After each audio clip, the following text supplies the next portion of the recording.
Alors, on y va. Donc, on est dans. Alors, attends, on est dans le Berchichi et on commence le Berchichi aujourd'hui.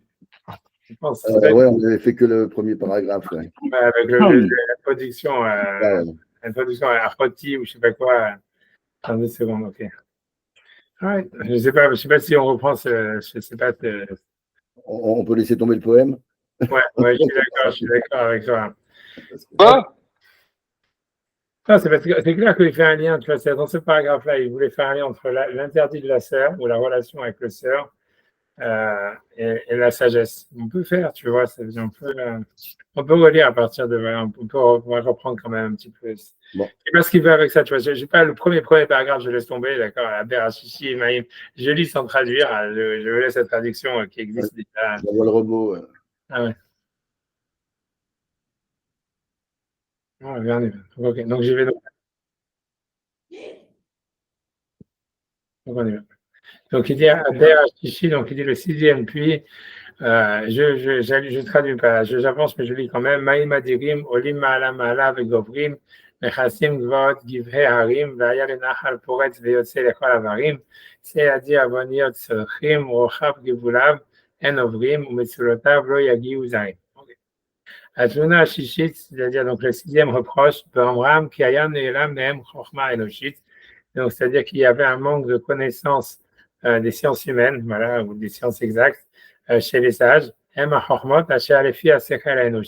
c'est-à-dire donc les sagesses qui sont liées uniquement à l'intelligence humaine et qui ne ferait pas, voilà, qui serait différente de la sagesse qui fait appel à la métaphysique ou à voilà, la relation au divin.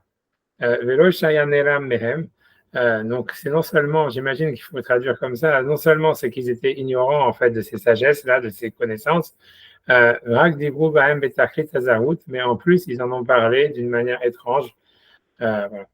Donc, pour lui, en fait, voilà, okay, donc j'avance. Donc, cette chose-là, si elle était véridique,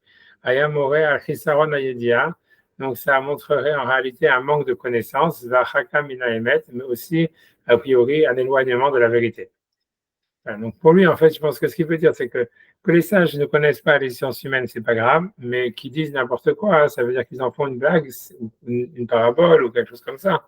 C'est ça ce qui est en fait plus critiquable et c'est ça ce qui est, c'est ça, c'est ici fait comme un travail d'avocat, quoi. C'est comme de dire, si jamais, tu vois, c'est-à-dire, puisqu'ils ne peuvent pas avoir dit des mensonges, parce que ce sont des sages, etc., donc c'est pas des bêtises. Ça veut dire, s'ils avaient simplement voulu faire l'impasse sur les sciences humaines, ils n'en auraient pas parlé. S'ils en ont parlé, c'est qu'ils pensent, ça veut dire, or que ça a l'air fou, c'est ce qui veut dire, oui, mais ça, c'est pas possible, tu vois, c'est-à-dire, voilà, ils n'auraient pas menti, ils n'auraient pas dit quelque chose de fou. Donc, s'ils n'ont pas dit puisque ce sont des sages, parce qu'au moins ils cherchent la vérité, donc en réalité, c'est sûr qu'à l'intérieur, à défaut d'avoir la vérité, il y aura au moins une vérité ou quelque chose comme ça. En tout cas, c'est ce qu'il veut dire. Il veut dire, ça veut dire qu'ils étaient ignorants, ça serait acceptable, mais de dire qu'ils disent qu'ils disent n'importe quoi, tu vois, ça veut dire qu'ils font de la fantaisie, c'est ça ce qui n'est pas acceptable. Et pour lui, c'est à partir de là, c'est comme un travail d'avocat, c'est à partir de là qu'il veut dire, ah, donc il connaissait les sciences humaines.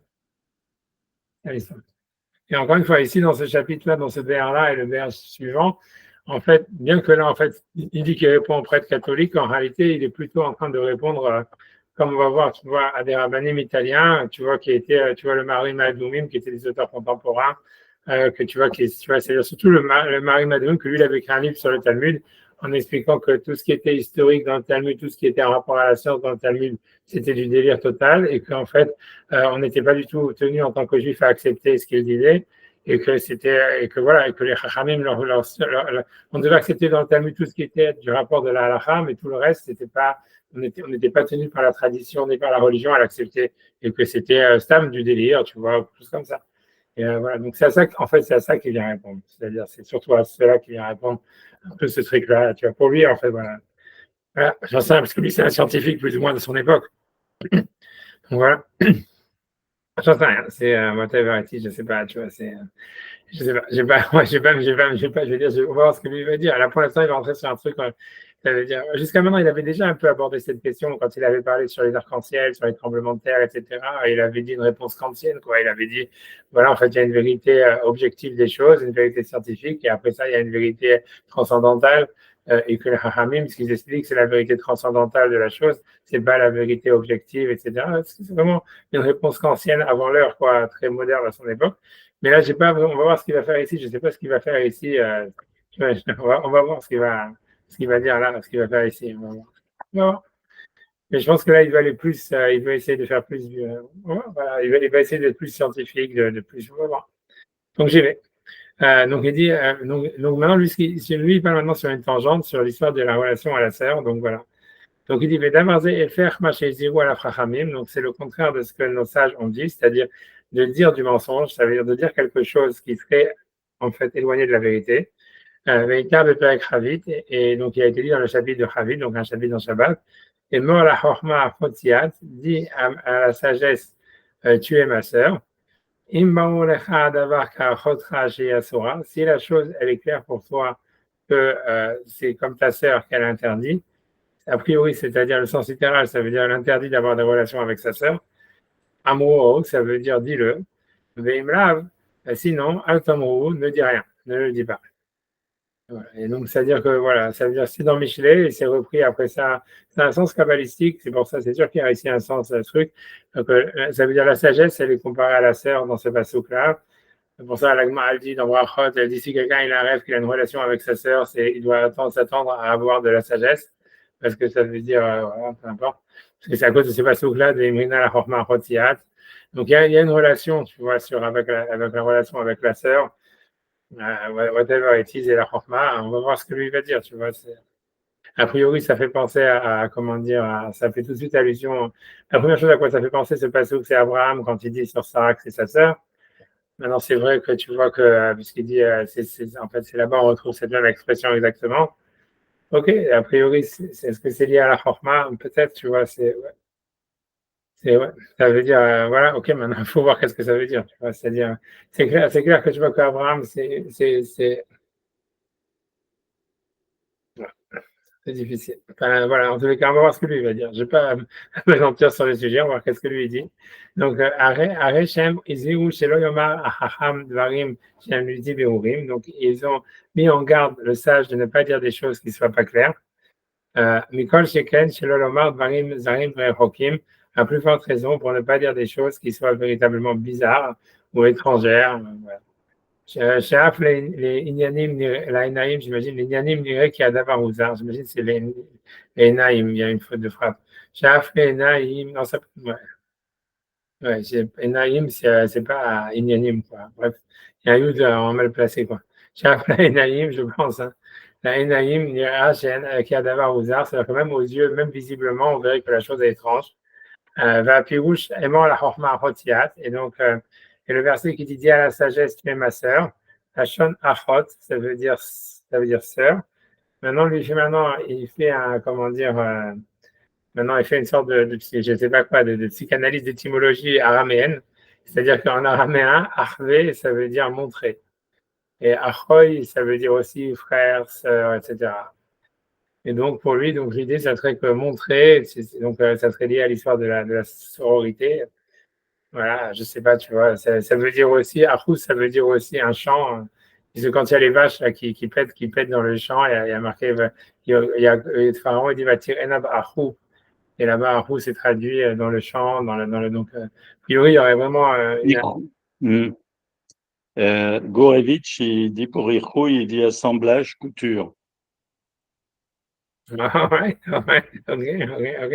ok, c'est-à-dire là, je ne sais pas, hein, voilà. C'est-à-dire que lui, il fait ressembler ça, lui, il fait, j'en sais rien. C'est-à-dire, comme si je comprends ce qu'il veut dire, c'est-à-dire lui, il part sur une étymologie hébraïque, tu vois. C'est vrai que terme chod, tu vois, ça voudrait dire plutôt, ouais, et encore, hein, ça veut dire, c'est-à-dire, c'est pas vraiment assemblage. C'est vrai ce que ça voudrait dire, mais c'est vrai que recoudre, on va dire quelque chose qui est déchiré en hébreu, c'est une autre racine complètement. Tu vois, c'est l'amchot, ça serait plutôt avec. Des secondes, je crois, des secondes, j'essaie de regarder ce que dit. C'est ce qu'il dit dans le commentaire. Ouais, c'est ce qu'il dit, j'ai compris,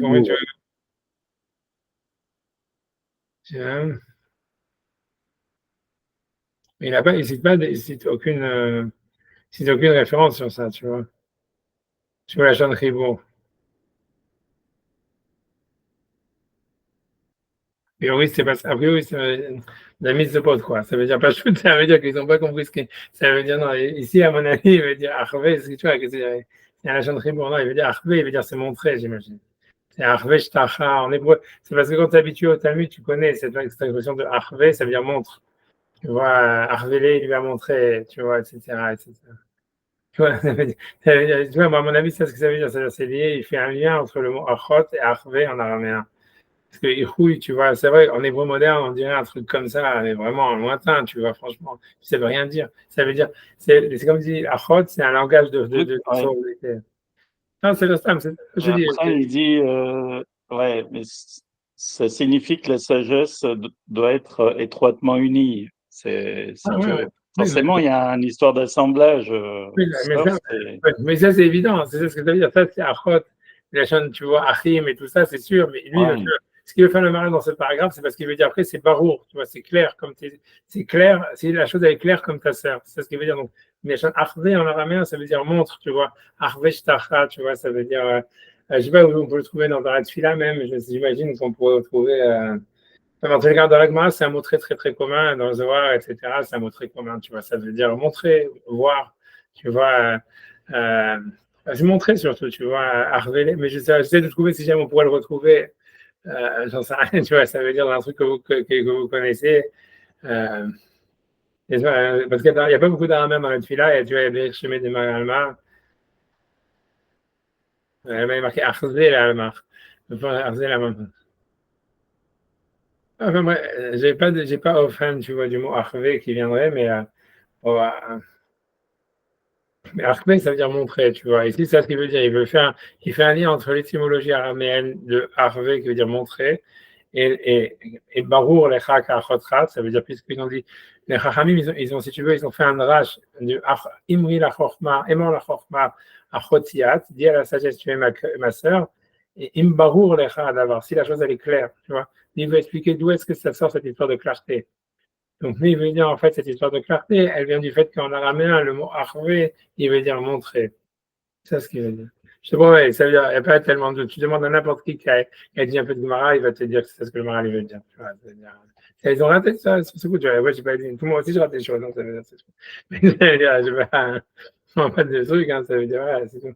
Et c'est Agovic, il a repris que simplement ce qu'il avait marqué dans les notes en bas, tu vois, mais c'est tout. Bref, tu vois, peu importe. Mais c'est clair, je sais pas, tu vois, après ça, c'est mon. Par contre, ce qui est intéressant, c'est qu'il a encore lié le truc avec Abraham, ce qui est évident, tu vois, ça veut dire Achot lanu ketana, c'est Abraham, tu vois, chez Chva et Kol Olam, qui a créé une union entre tous les créateurs, tous les habitants du monde, tu vois. Mais je sais pas, tu vois. Ouais, tu vois, tout ça, c'est difficile, tu vois, ça veut dire. Bon, je vais avancer, qu'est-ce qu'il veut dire, je vais voir qu'est-ce qu'il veut dire, tu vois. Je vais voir ce qu'il veut dire, je vais voir ce qu'il veut dire, je vais voir ce qu'il veut dire. Pour moi, il y a quelque chose à creuser, ça veut dire pour moi, parce que c'est sûr que dans le rapport, tu vois, de sororité qu'Abraham il a avec Sarah, qui est un rapport, tu vois, tu vois, qui a priori, tu vois, il devrait être, il avait pour vocation d'être dépassé, tu vois, pour avoir des enfants, tu vois, puisque tu vois, c'était ce qu'on dit, tu vois, c'est que les deux, ils étaient tum-tum, ça veut dire ils n'avaient pas de sexualité définie, etc. Et qu'on a l'impression que c'est ça, tu vois, quand il dit c'est ma sœur, ça veut dire en fait, tu vois, c'est-à-dire qu'il n'avait pas de sexualité avec elle. Comme on voit, tu vois, quand il la voit en Égypte, il dit ah, j'ai su que tu étais belle et tous ces machins-là. Et on voit bien, il la montre, tu vois, c'est ça, quand tu vois, ça veut dire il a dit voilà, on va la montrer à Pharaon. Et toute cette histoire-là, tu vois, de montrer, en même temps, tu vois, que c'est en soi aussi une relation à la sororité, mais que ça soit lié, tu vois, ça veut dire, on revient le rapport à la sexualité là-dedans, tout à fait net, etc. Mais et la sexualité avec la sœur, qui est un autre, tu vois, qui est le problème de l'inceste et tout ça, qui est compliqué, tu vois, ça veut dire, tu vois, c'est un sujet vaste, tu vois, mais moi, ce qui est le plus important, tu vois, c'est de réfléchir sur le rapport avec la chorma, avec la sagesse, tu vois, c'est-à-dire, qu'est-ce que c'est la chorma, et c'est surtout ça. Tu vois, est-ce que la chorma, c'est un rapport de tu vois, c'est un rapport de sororité, tu vois, c'est clair, tu vois, c'est peut-être, tu vois, c'est montrer quelque chose que tu vois à laquelle on s'identifie, à ce qu'on ressemble, quelque chose comme ça, tu vois. Peut-être que tu vois, j'en sais rien. En tous les cas, pour l'instant, j'avance, j'ai envie de finir la fin du paragraphe, s'il y a quelque chose à dire, oui, il n'y a pas. Mais ce qui est clair, c'est que ce sujet-là, de la relation avec la sagesse et la sœur, c'est hyper, voilà, et qui relie à Abraham, c'est hyper, voilà, c'est un sujet kabbalistique, c'est un sujet, tu vois, ça veut dire clairement évident, ça veut dire existant dans le Torah, dans le Zohar, dans le Midrashim, dans la psychanalyse, dans tout ce qu'on peut. Et lui, simplement ce qu'il a rajouté là-dedans, c'est le mot montrer, tu vois, Harvey, il a montré. Vama Katouv, et donc, et bon, évidemment, il y a tous les rapports d'inceste qui sont dans la Bible, puisque, a priori, voilà, nous, on Et descend. pourquoi cette comparaison entre la sœur et l'épouse? Ouais, non, ça veut dire, ça veut dire, a priori, il ne devrait pas y avoir, ça devrait être le contraire, mais en tout cas, chez Abraham, on voit bien que c'est ça, tu vois, c'est-à-dire. Peut-être qu'il y a deux niveaux de relation dans un couple. Ouais, Il y a la relation différente entre soit maritale, soit fraternelle. ouais, a priori, c'est opposé, a priori, c'est opposé. C'est ça l'histoire, c'est qu'a priori, c'est opposé. Ça ne va pas être associé, disons, dans le relation, bien sûr. C'est pas évident que ça soit opposé. Ouais, c'est ça. Ça veut dire, ça peut être opposé, ça peut ne pas être opposé. Ouais. A priori, la raison pour laquelle pourquoi aujourd'hui c'est opposé, c'est à cause du marketing. Tu vois, ça. Quand tu demandes, tu vois, aux philosophes des années 70, ils te disent, oui, non, en fait, c'est parce que comme on a fait un marketing du corps, donc finalement, le corps, c'est devenu comme une sorte de bout de viande. Et voilà, donc après ça, la relation, si tu veux, à l'humain, ou la relation que tu vois que quelqu'un il aurait avec sa femme ou avec, ça veut dire un être avec une femme quelqu'un du sexe opposé, en fait, ça veut dire qu'il serait humaine, on va dire de l'ordre, tu vois, de la relation humaine. Elle est opposée à la sexualité parce que la sexualité, elle a été, si tu veux, marketée, tu vois, ça veut dire marketée comme quelque chose, comme un produit. Et voilà. Et donc maintenant, il y a une opposition entre les deux, etc. Ce qui explique, tu vois, tous les cabinets de psy en France particulièrement qui sont remplis de mecs qui ne peuvent pas avoir de relation avec leur femme. Et tu vois, ça veut dire, et le rabbin aussi, ça veut dire que, tu vois, ça veut dire ceux qui font office d'eux, tu vois, parce qu'ils sont gratuits. Tu vois, mais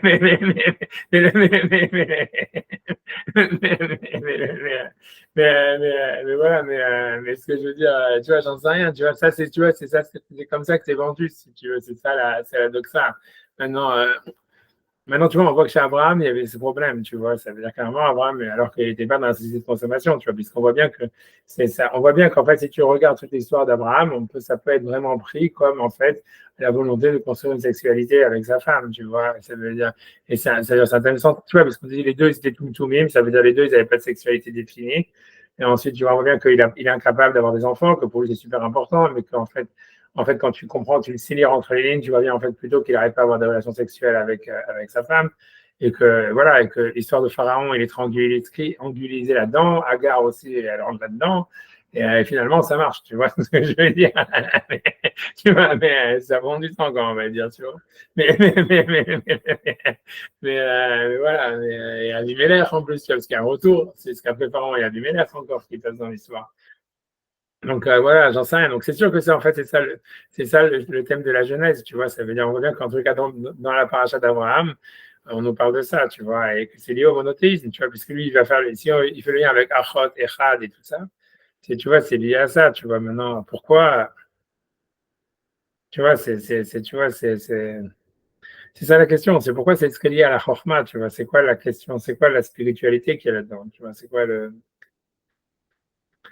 C'est pour ça, tu vois, on va voir ce que lui va dire, on va voir ce que lui va dire. Mais la question, c'est, tu vois, c'est lié au monothéisme, ça veut dire il y aurait quelque chose, tu vois, il y aurait quelque chose qui serait lié, tu vois, au monothéisme là-dedans, tu vois. Mais bon, en tous les cas, Abraham, il avait ce problème, clairement, et Sarah aussi. Et a priori, c'est lié à l'histoire de la Chorma, etc. Donc maintenant, pourquoi lui il veut ici tout ça pour expliquer les passages bizarres du Talmud? Donc, parce que lui veut expliquer qu'a priori, ça serait ça, l'essence de la Chorma. Donc lui, il explique que l'histoire de la sœur, c'est parce qu'elle est trop proche. Et donc, en fait, c'est pour ça qu'il n'y aurait pas de sexualité possible, a priori. C'est ce que lui veut dire. Comme on voit chez Abraham, tu vois que les deux, ils étaient tout mime, ça veut dire les deux, ils étaient, comment dire, tu vois, ça veut dire les deux, ils étaient incapables, ça veut dire qu'ils n'avaient pas de sexualité définie, donc ça veut dire, a priori, ils étaient proches. Ça veut dire qu'ils étaient, on va dire, jumeaux, qu'ils n'étaient pas, voilà. Donc, c'est ce qu'il veut dire. Lui, il veut dire, en fait, que c'est ça ce que ça veut dire. La achot, elle est sexuellement non désirable parce qu'elle est trop proche. Et donc, lui, il veut dire, en réalité, que c'est ça le rapport qu'il faudrait avoir avec la sagesse. Ça veut dire, ça veut dire, ouais. Et à ce moment-là, ça se traduirait en termes moraux et ça voudrait dire en fait qu'il faut faire abstraction de l'ego quand on envisage la sagesse.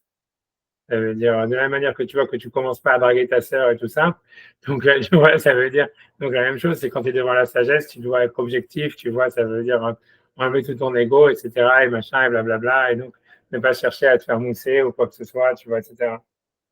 Un truc comme ça, tu vois, c'est ça ce que ça voudrait dire si tu fais les maths de ce qu'il dit. On va voir, je sais pas quel rapport avec la clarté, par contre, tu vois, mais bon. Mais bon, voilà, j'avance. Donc, c'est le donc il a voulu dire Barou Vadaï, ça veut dire que ça soit évident et clair. Vaz Adavar Aou Vesirlo, et donc à ce moment-là, la chose elle est dans son esprit, Uvedato, et dans son intelligence, on va dire dans sa connaissance, Gribur Agamour, dans une union claire, dans une union parfaite, entière. Mais ouais, je sais pas, tu vois, parce que pour moi, ce qui me gêne, c'est qu'en général, les choses qu'on voit, c'est pas les choses qui sont proches, tu vois. Et tu vois, quand on dit Barour, etc., c'est les choses justement sur lesquelles on est proche, en général, c'est des choses qu'on n'est pas claires. Donc, je vois pas comment est-ce que tu vois, il fait un. On a l'impression que dans la sœur, il voit une sorte de comme ça, tu vois, de proximité dans la clarté. Ce qui est vrai, que dans la sœur, c'est ça, c'est vrai qu'on un truc que c'est un peu paradoxal. C'est vrai qu'en fait, tu vois, on va dire, les seules femmes qu'on connaît vraiment, c'est les sœurs, quoi, on va dire. Les autres, c'est plus ou moins énigmatique, quoi. Et, ouais, c'est vrai, ça veut dire, grosso modo, ça veut dire on comprend sa sœur plus. J'imagine, tu vois, je pense que c'est pour tout le monde comme ça. Ça veut dire on comprend sa sœur plus ou moins mieux que le reste. Et, Les filles, non? comment? Les filles. Les filles, c'est encore autre chose, j'en sais rien. Les filles, j'en sais rien. C'est pas la même chose, hein. Il y a quand même un grand point obscur, à mon avis. Il y a quand même comment? Parce que c'est pas la même génération. Comment? Tu as une proximité quand même, tu les as vues quand Ouais, même. c'est sûr, ouais, mais je pense que la sœur, ça serait plus que les filles, tu vois, parce que tu vois, tu vois, que les filles ou la mère, c'est ce qu'on veut, parce que je pense que c'est stable. Le fait même qu'il y a un changement générationnel, ça fait déjà un gap, tu vois, je veux dire, sans rien, moi je pense, hein, ça veut dire, parce qu'on peut pas vraiment comprendre la génération qui est derrière. Mais je pense qu'avec la sœur, c'est la même génération, c'est le même truc, on grandit dans les mêmes situations, donc en fait, il y a vachement de proximité, quoi, ça veut dire. Et surtout, tu vois, et ce que ça veut dire, c'est ce que ça veut dire, il y a beaucoup de clarté aussi. On comprend vraiment d'où elle vient, plus ou moins, qu'est-ce qui se passe, etc., quoi. Ça veut dire, mais c'est-à-dire que la clarté, c'est-à-dire, c'est là où est-ce qu'on voit le paradoxe de la clarté qui serait pas, en fait, c'est la proximité en train de la clarté, quoi. Parce que ça voudrait dire que dans la sœur, c'est là où est-ce qu'on voit que la proximité est en train de la clarté, alors qu'en général, la proximité, elle créerait plutôt du flou, quoi.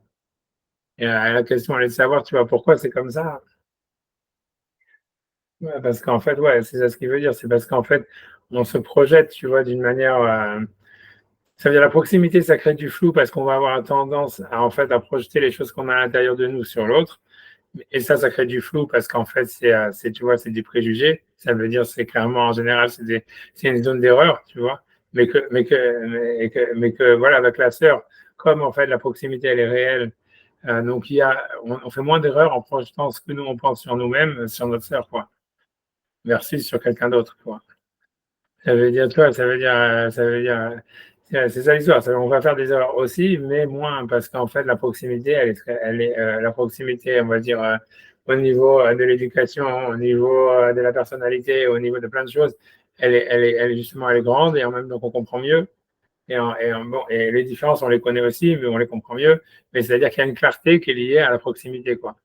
Alors qu'en général, la proximité, elle va créer du flou, quoi. Plus on est proche de quelqu'un, moins on le comprend vraiment. Je suis pas vraiment convaincu par ce que tu racontes parce que j'ai pas d'exemple qui me viennent en tête de rapports frères-sœurs. Autant on a beaucoup dans la jeunesse, dans Bereshit, des rapports entre frères et on voit que c'est souvent des rivalités, des rapports très difficiles. Autant sur la sororité, ça semble un peu pauvre. Bon, il y a cette espèce de tromperie là d'Abraham qui la présente comme sa sœur, qui présente sa femme comme sa sœur. Bon, on a l'impression, je sais pas, on a l'impression j'ai l'impression que c'est moi, enfin, je dirais que c'est un dialogue difficile quoi avec la sœur. C'est pas quelque chose, on va dire, c'est pas quelque chose d'évident moi, ce qui me semblerait quoi. La proximité, ou alors c'est réservé peut-être à certains membres de la fratrie. C'est pas une ouverture, moi, de mon Ouais, expérience personnelle, Ouais, c'est compliqué. Mais bon, je sais qu'après, il peut y avoir une grande proximité dans la fratrie entre un frère et une sœur. Ça existe en règle générale, mais je sais pas, je trouve qu'on est pauvre en exemple, quoi. Et ça n'a pas l'air évident vraiment de comprendre ce que veut dire le Maharal là, dans cette histoire. C'est que le deuxième exemple, après, ça serait Myriam et Moshe et Aaron, quoi. Ça veut dire, on voit qu'entre Myriam et Aaron, il y a une très grande connexion, puisqu'on voit bien qu'ils gang out contre Moshe quand il y a des problèmes de Shalom Bayit, tu vois. Ça veut dire qu'ils tu vois, et peut-être, tu vois, peut-être que, c'est-à-dire que, Je sais pas. non, ça veut dire, Sinon, après, c'est l'histoire des fils du fils de David qui prend sa sœur, qui la violente, qui a un rapport. c'est même pas vraiment sa demi-sœur, puisque tu vois bien, elle lui dit, Oui, mais moi, tu peux te marier. Donc, alachiquement, ce n'est pas vraiment sa sœur. C'est vrai, ok, on peut dire. Mais c'est surtout après, c'est l'histoire on l'a d'inceste. présenté comme ça. Ouais. Ouais, peut-être, mais bon, mais c'est surtout, je pense, l'histoire d'inceste. Je sais pas, je cherche des occurrences, quoi, pour pouvoir comprendre un peu Moi, je pense comment on présente les choses comme ça dans le Tanakh, quoi. alors, c'est clair que tu vois que le principal exemple, c'est comme disait Abraham et Sarah. Maintenant, après ça, ok, tu as le deuxième exemple qui vient tout de suite après, c'est Myriam. Maintenant, tu vois, ça veut dire. Tu vois, même Dina avec ses frères, on a l'impression qu'elle fait cavalier seule, comme ça, elle Après, c'est pareil avec Shimon, même après, avec l'histoire. Mais... Et tu vois, elle se comporte comme un mec un peu, on a l'impression un peu comme ça, elle veut être c'est un vrai, peu, parce que Léa, elle a un comportement un peu masculin, quoi. Elle a pas du tout. Parce qu'elle a dit un garçon, ça veut dire c'est Léa qui a fait des pilotes pour la changer. Ouais, donc je sais pas, on pourrait dire que la sagesse, en tout cas, il y a un abord féminin, quelque chose comme ça. Peut-être la sororité, peut-être quelque part, on va dire, c'est l'autre moitié d'Adam, quoi. La sœur, c'est la partie féminine, on va dire c'est peut-être ça qui expliquerait cette proximité, le fait de recoller les morceaux comme ça. Ça serait une espèce d'accès à une sagesse, quoi, ou quelque chose, une espèce de plénitude comme ça, pas une connaissance, on va dire, qui serait pas conflictuelle, quoi. Ah non, un truc comme ça. Ouais, je suis d'accord avec tout ça. C'est sûr qu'avec tout ça, le vrai exemple de la fraude, c'est les frères, c'est Caïn et Hével qui ont du mal avec les sœurs, etc. Ou les tribus qui sont dans un certain midrash, sont mal avec leurs sœurs, tu vois, ils sont pas mal avec des Égyptiennes, tu vois. Ça veut dire, donc ça veut dire, voilà, ça veut dire, c'est clair, quand en tout cas ça apparaît en filigrane dans la Torah au début. Mais voilà, mais comme je sais pas, tu vois, c'est sûr que c'est difficile, tu vois, ça veut dire, voilà, il faut réfléchir, mais moi j'ai l'impression sur tout ça, moi je pense que ça serait plutôt une connaissance, comme tu as dit, qui est liée si tu veux, à la proximité. Maintenant, moi je pense surtout que c'est l'idée, parce que la proximité en général, ça aveugle, et que ici, ça voudrait dire que la sœur, ça serait la proximité qui permettrait de voir une clarification. Enfin, je pense que c'est pas simplement de l'idée de savoir est-ce qu'on s'entend bien avec sa sœur ou pas, mais c'est surtout qu'en fait, on comprend d'où elle vient mieux, tu vois. Ça veut dire, même si elle a des défauts, une personnalité qu'on n'aime pas, tu vois, tu vois, qui est pas du tout, mais on comprend en tous les cas d'où ça vient, qu'est-ce que c'est. Ça veut dire, voilà, on peut facilement, on peut gérer ou pas gérer, mais ça veut dire, on voit d'où ça vient, quoi. Ça paraît clair, tu vois. C'est-à-dire, ouais, je pense que c'est la différence avec les autres. Ça veut dire, avec les autres, tu peux comprendre. C'est toujours dans un travail je sais pas, de devinette, tu vois, de savoir, voilà, pourquoi elle fait ça ou pourquoi il fait ça. Tu sais pas. Tu dis parce que si, parce que ça. Tu théorises. Après, tu dis peut-être que j'ai une vision trop monstrueuse de l'autre. Peut-être non, peut-être si, peut-être ça. Mais avec la sœur, en fait, même si ce que tu t'accordes ou tu t'accordes pas, tu comprends plus ou moins. Ça veut dire, en tous les cas, ouais, tu comprends clairement d'où ça vient, tu vois. Ça veut dire, quel que soit le comportement, qu'il soit, tu vois, agressif, pacifique, tu vois, tu comprends d'où ça vient. Parce qu'en fait, tu as beaucoup de données, c'est-à-dire, tu comprends mieux, tu vois, parce qu'instinctivement, tu comprends mieux. Voilà, c'est pas parce que tu as plus de data, mais c'est parce qu'en fait, justement, ta data, elle est plus proche de la tienne. Grosso modo, ce qu'il voudrait dire, c'est que toute connaissance, elle est basée sur une sorte de, tu vois, une approximation à partir de connaissances qu'on a déjà. Et les connaissances qu'on a déjà à la base, c'est les connaissances sur nous-mêmes. Et en fait, donc, on va toujours avoir tendance, en fait, à partir dans n'importe quoi qu'on va réfléchir, en fait, à projeter notre système sur les autres. Après ça, quand on est plus ou moins conscient on voit que ça marche ou ça marche pas plus ou moins consciemment et on ajuste. Et ça ce qu'il voudrait dire. Et en général, donc, le fait de partir, c'est-à-dire de partir de nous-mêmes quand on réfléchit, en général, c'est source d'erreur. Et c'est surtout, en fait, sais pas comment expliquer, en même temps la source de la connaissance, mais c'est en même temps une source d'erreur, parce que c'est une sorte de subjectivité qu'on doit en fait, comment dire, tu vois, évaluer, qu'on doit guider, qu'on doit rétrécir. Et ça, c'est une chose. Et une fois que, mais je voudrais dire que dans la sœur, en fait, dans la relation avec la sœur, c'est là où en fait la subjectivité, elle est en fait, elle est éclairante, elle crée une connaissance et une clarté, voilà, plutôt que de créer en fait un flou et tu vois un inconnu. J'ai l'impression, moi, si tu fais les maths, c'est ça ce que ça donne quand tu fais sa relation avec montrer, avec l'histoire. Peut-être qu'il y a un rapport plus, si on veut être vraiment honnête avec ce qu'il dit, on a plus l'impression qu'il y a un rapport au troisième larron, tu vois. On veut montrer sa Ce sœur. qu'on voit dans l'histoire de Dina, c'est que effectivement, c'est les frères qui ont un rapport avec les sœurs, c'est-à-dire c'est pas le père qui va venger. Ouais. C'est les frères qui vont ranger, bon, qui ont été touchés, on dirait, dans leur intimité. Mais alors, quand on a un rapport sexuel dans la Torah, on appelle ça de connaître. Alors, c'est un peu, tu vois, Ouais, là, non, c'est mais comme s'il disait, alors tu peux pas connaître ta sœur, mais en même temps, elle est proche de toi, elle va t'apporter la sagesse, quoi. non, mais t'as raison Elle dans est proche de toi enfin, elle est proche de toi comme ta sœur, mais tu peux pas la connaître, quoi. C'est-à-dire qu'en réalité, ce que tu as raison, c'est parce que. Bibliquement, hein.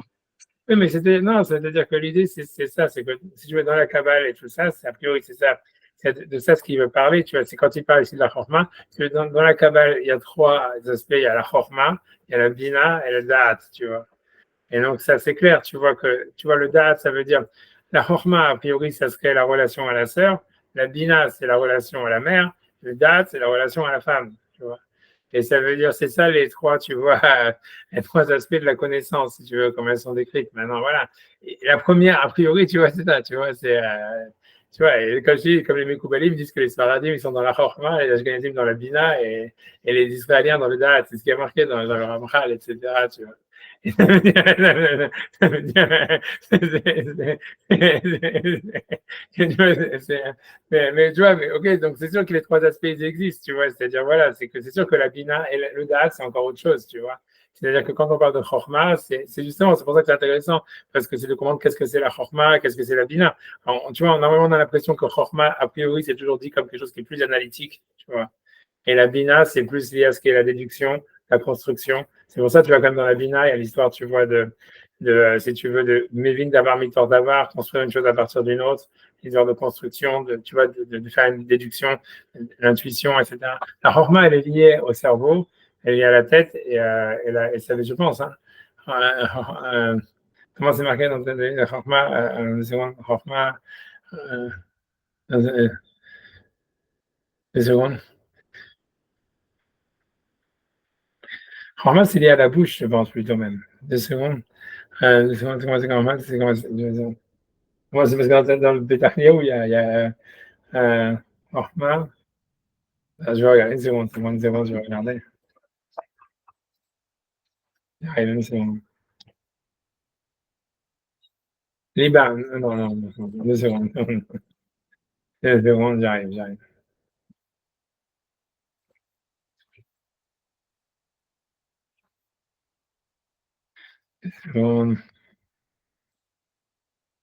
Orma, c'est le cerveau. Et le Bina, c'est le cœur, tu vois. Et le Da'at, ça serait encore autre chose, tu vois, ça serait peut-être la couronne, quelque chose comme ça. Mais c'est-à-dire qu'a priori, voilà, donc, Chorma, c'est lié au cerveau, le Bina, c'est au cœur, et voilà. Et maintenant, le Da'at, ça serait encore autre chose. Et tu vois, c'est ce qui sort de la Chorma et la Bina ensemble. Tu vois, c'est-à-dire, mais bon, mais c'est pour ça, là. C'est pas la parole. Tu vois, c'est pas, tu vois, tu vois, c'est difficile, tu vois, je sais pas, tu vois, c'est plutôt, c'est difficile, encore une fois, tu vois, je sais rien. En tout cas, dans Petach Eliyahu, dans ces passages du Zohar, c'est pas décrit, tu vois. Il dit Chochma, il dit Mocha, Bina, Liba, Uvalevivin. Et sur ces deux choses, il y a marqué Anistarot, la Elokenu. Justement, c'est les deux choses cachées pour Dieu. Et donc, ça voudrait dire justement que la Chochma, c'est la chose et la Bina, c'est les choses qu'on peut pas montrer, tu vois, c'est ça l'histoire. Et c'est pour ça que lui, c'est intéressant, lui, ce qu'il fait comme. Moi, ce que je vois dans le Maral par rapport à ce qui est marqué dans les textes, c'est qu'il lit l'histoire de montrer la chose, tu vois. De Barour, il lit ça à montrer, Harvé, tout ça, Barour, les rats, et qu'on a l'impression que, comme c'est dit, c'est lié à l'histoire d'Abraham qui doit montrer Sarah à Pharaon, qui doit montrer Sarah à Abimelech, et que c'est que comme ça qu'il a, ça veut dire voilà, mais je ne sais pas ce que ça veut dire, tu vois. Même l'histoire de Tum Tum, ça veut dire c'est le fait d'avoir une membrane sur le sexe, donc c'est que le sexe il est caché, tu vois, c'est comme s'il est couvert. Donc il y a quelque chose, tu vois, là-dedans, tu vois, qui est, tu vois, il y a quelque chose, tu vois, c'est ce que lui, c'est ce qu'il veut dire, tu vois, il veut dire, c'est ça ce qu'il veut dire. Comme il y a une triangulation, tu vois.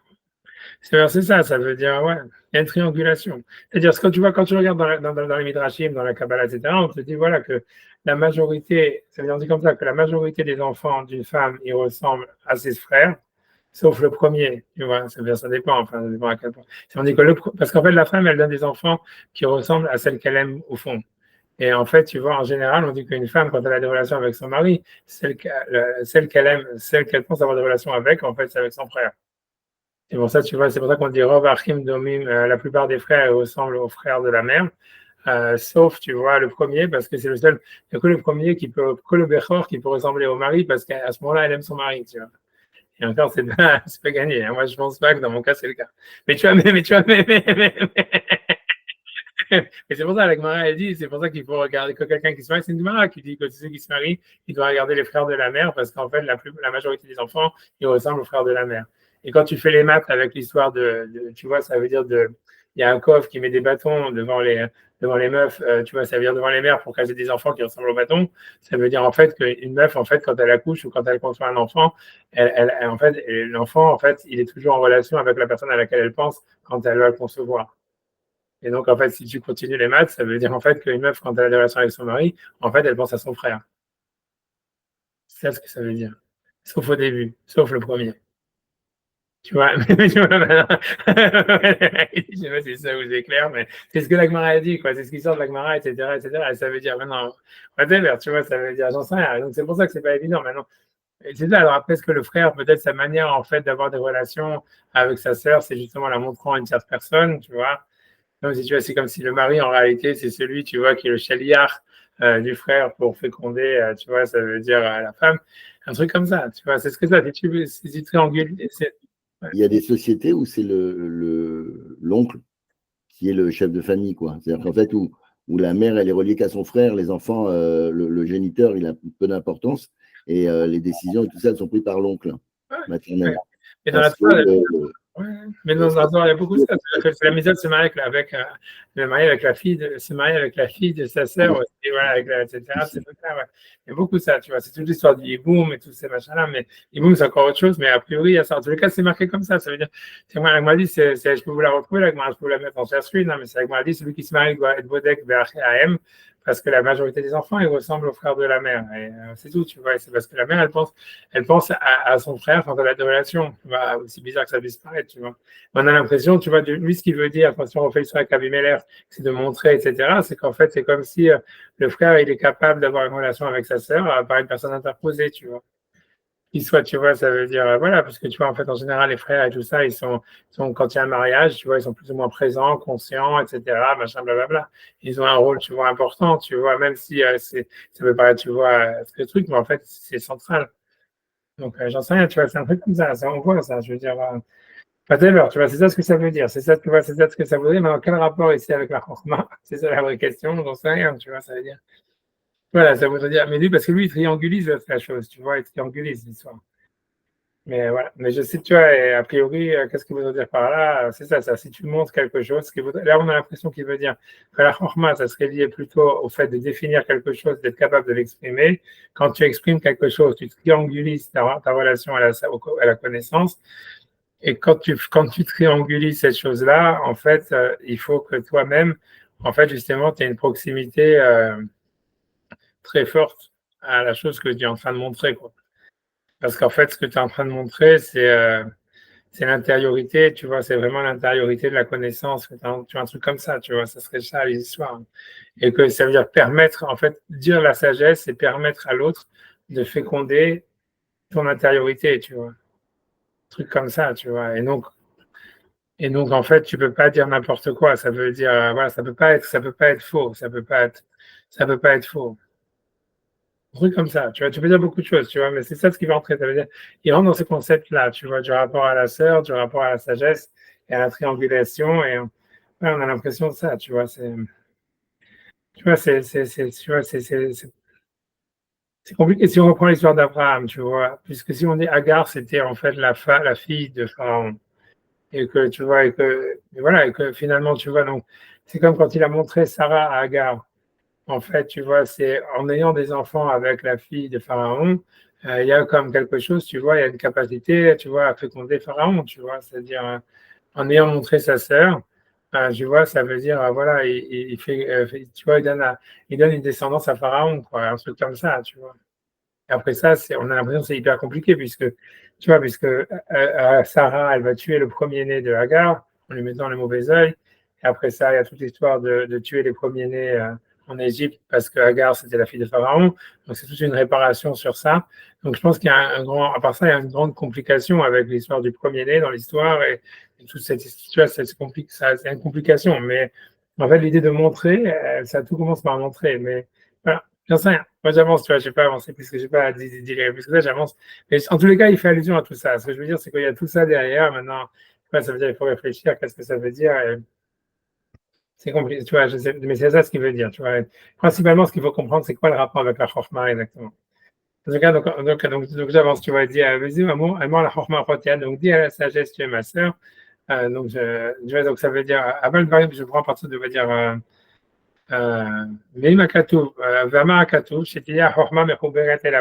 donc le verset dit que la sagesse, elle doit être complètement associée à la personne qui l'exprime, a priori, qui veut la montrer. C'est l'Omar Barour ou Bevadaï, ça veut dire clair, c'est avec, voilà, clair avec certitude. Ainsi la chose elle est dans son cerveau, dans son esprit, ou dans son intelligence, ça veut dire dans l'unification la plus parfaite. Avant Dvarim, Shem et Soupakim, mais les choses sur lesquelles il y aurait un doute. Donc a priori, pour lui, l'opposition à la sœur, ce serait le doute. Mikol Sheken, Shem Rechokim, à plus forte raison quand elles sont lointaines. D'abord, cette chose-là, il n'a pas vraiment de connexion avec, il ne doit pas vraiment avoir de connexion avec, ou quelque chose comme ça. Tu vois. Ça veut dire, on n'exprime pas quelque chose. C'est intéressant. Lui, en tout cas, lui, il voit que l'opposition à la relation à la sœur, à la chorma, c'est le doute. C'est ça. Tu vois, la horma, ça veut dire la horma, ça serait avoir des certitudes. Et l'opposé de ça, ça serait avoir des doutes. C'est ce qu'il dit ici. Ouais. J'avance, tu vois. Je disais, avant la horma chotiat, et c'est ce que ça veut dire, dis à la sagesse, tu es ma sœur. C'est-à-dire qu'il n'y a rien de plus proche que la sœur. Ou car Pashut Isura, et c'est pour ça qu'elle est clairement interdite. Qui arayot akrovim el adam, puisque c'est-à-dire les incestes, c'est ce qui est proche à l'homme. C'est pour ça qu'elles sont interdites. Je ne sais pas pourquoi exactement, mais bon, on va dire. Je vois pourquoi le fait d'être proche, ça serait créer un interdit. C'est vrai, il a une note 11, blablabla.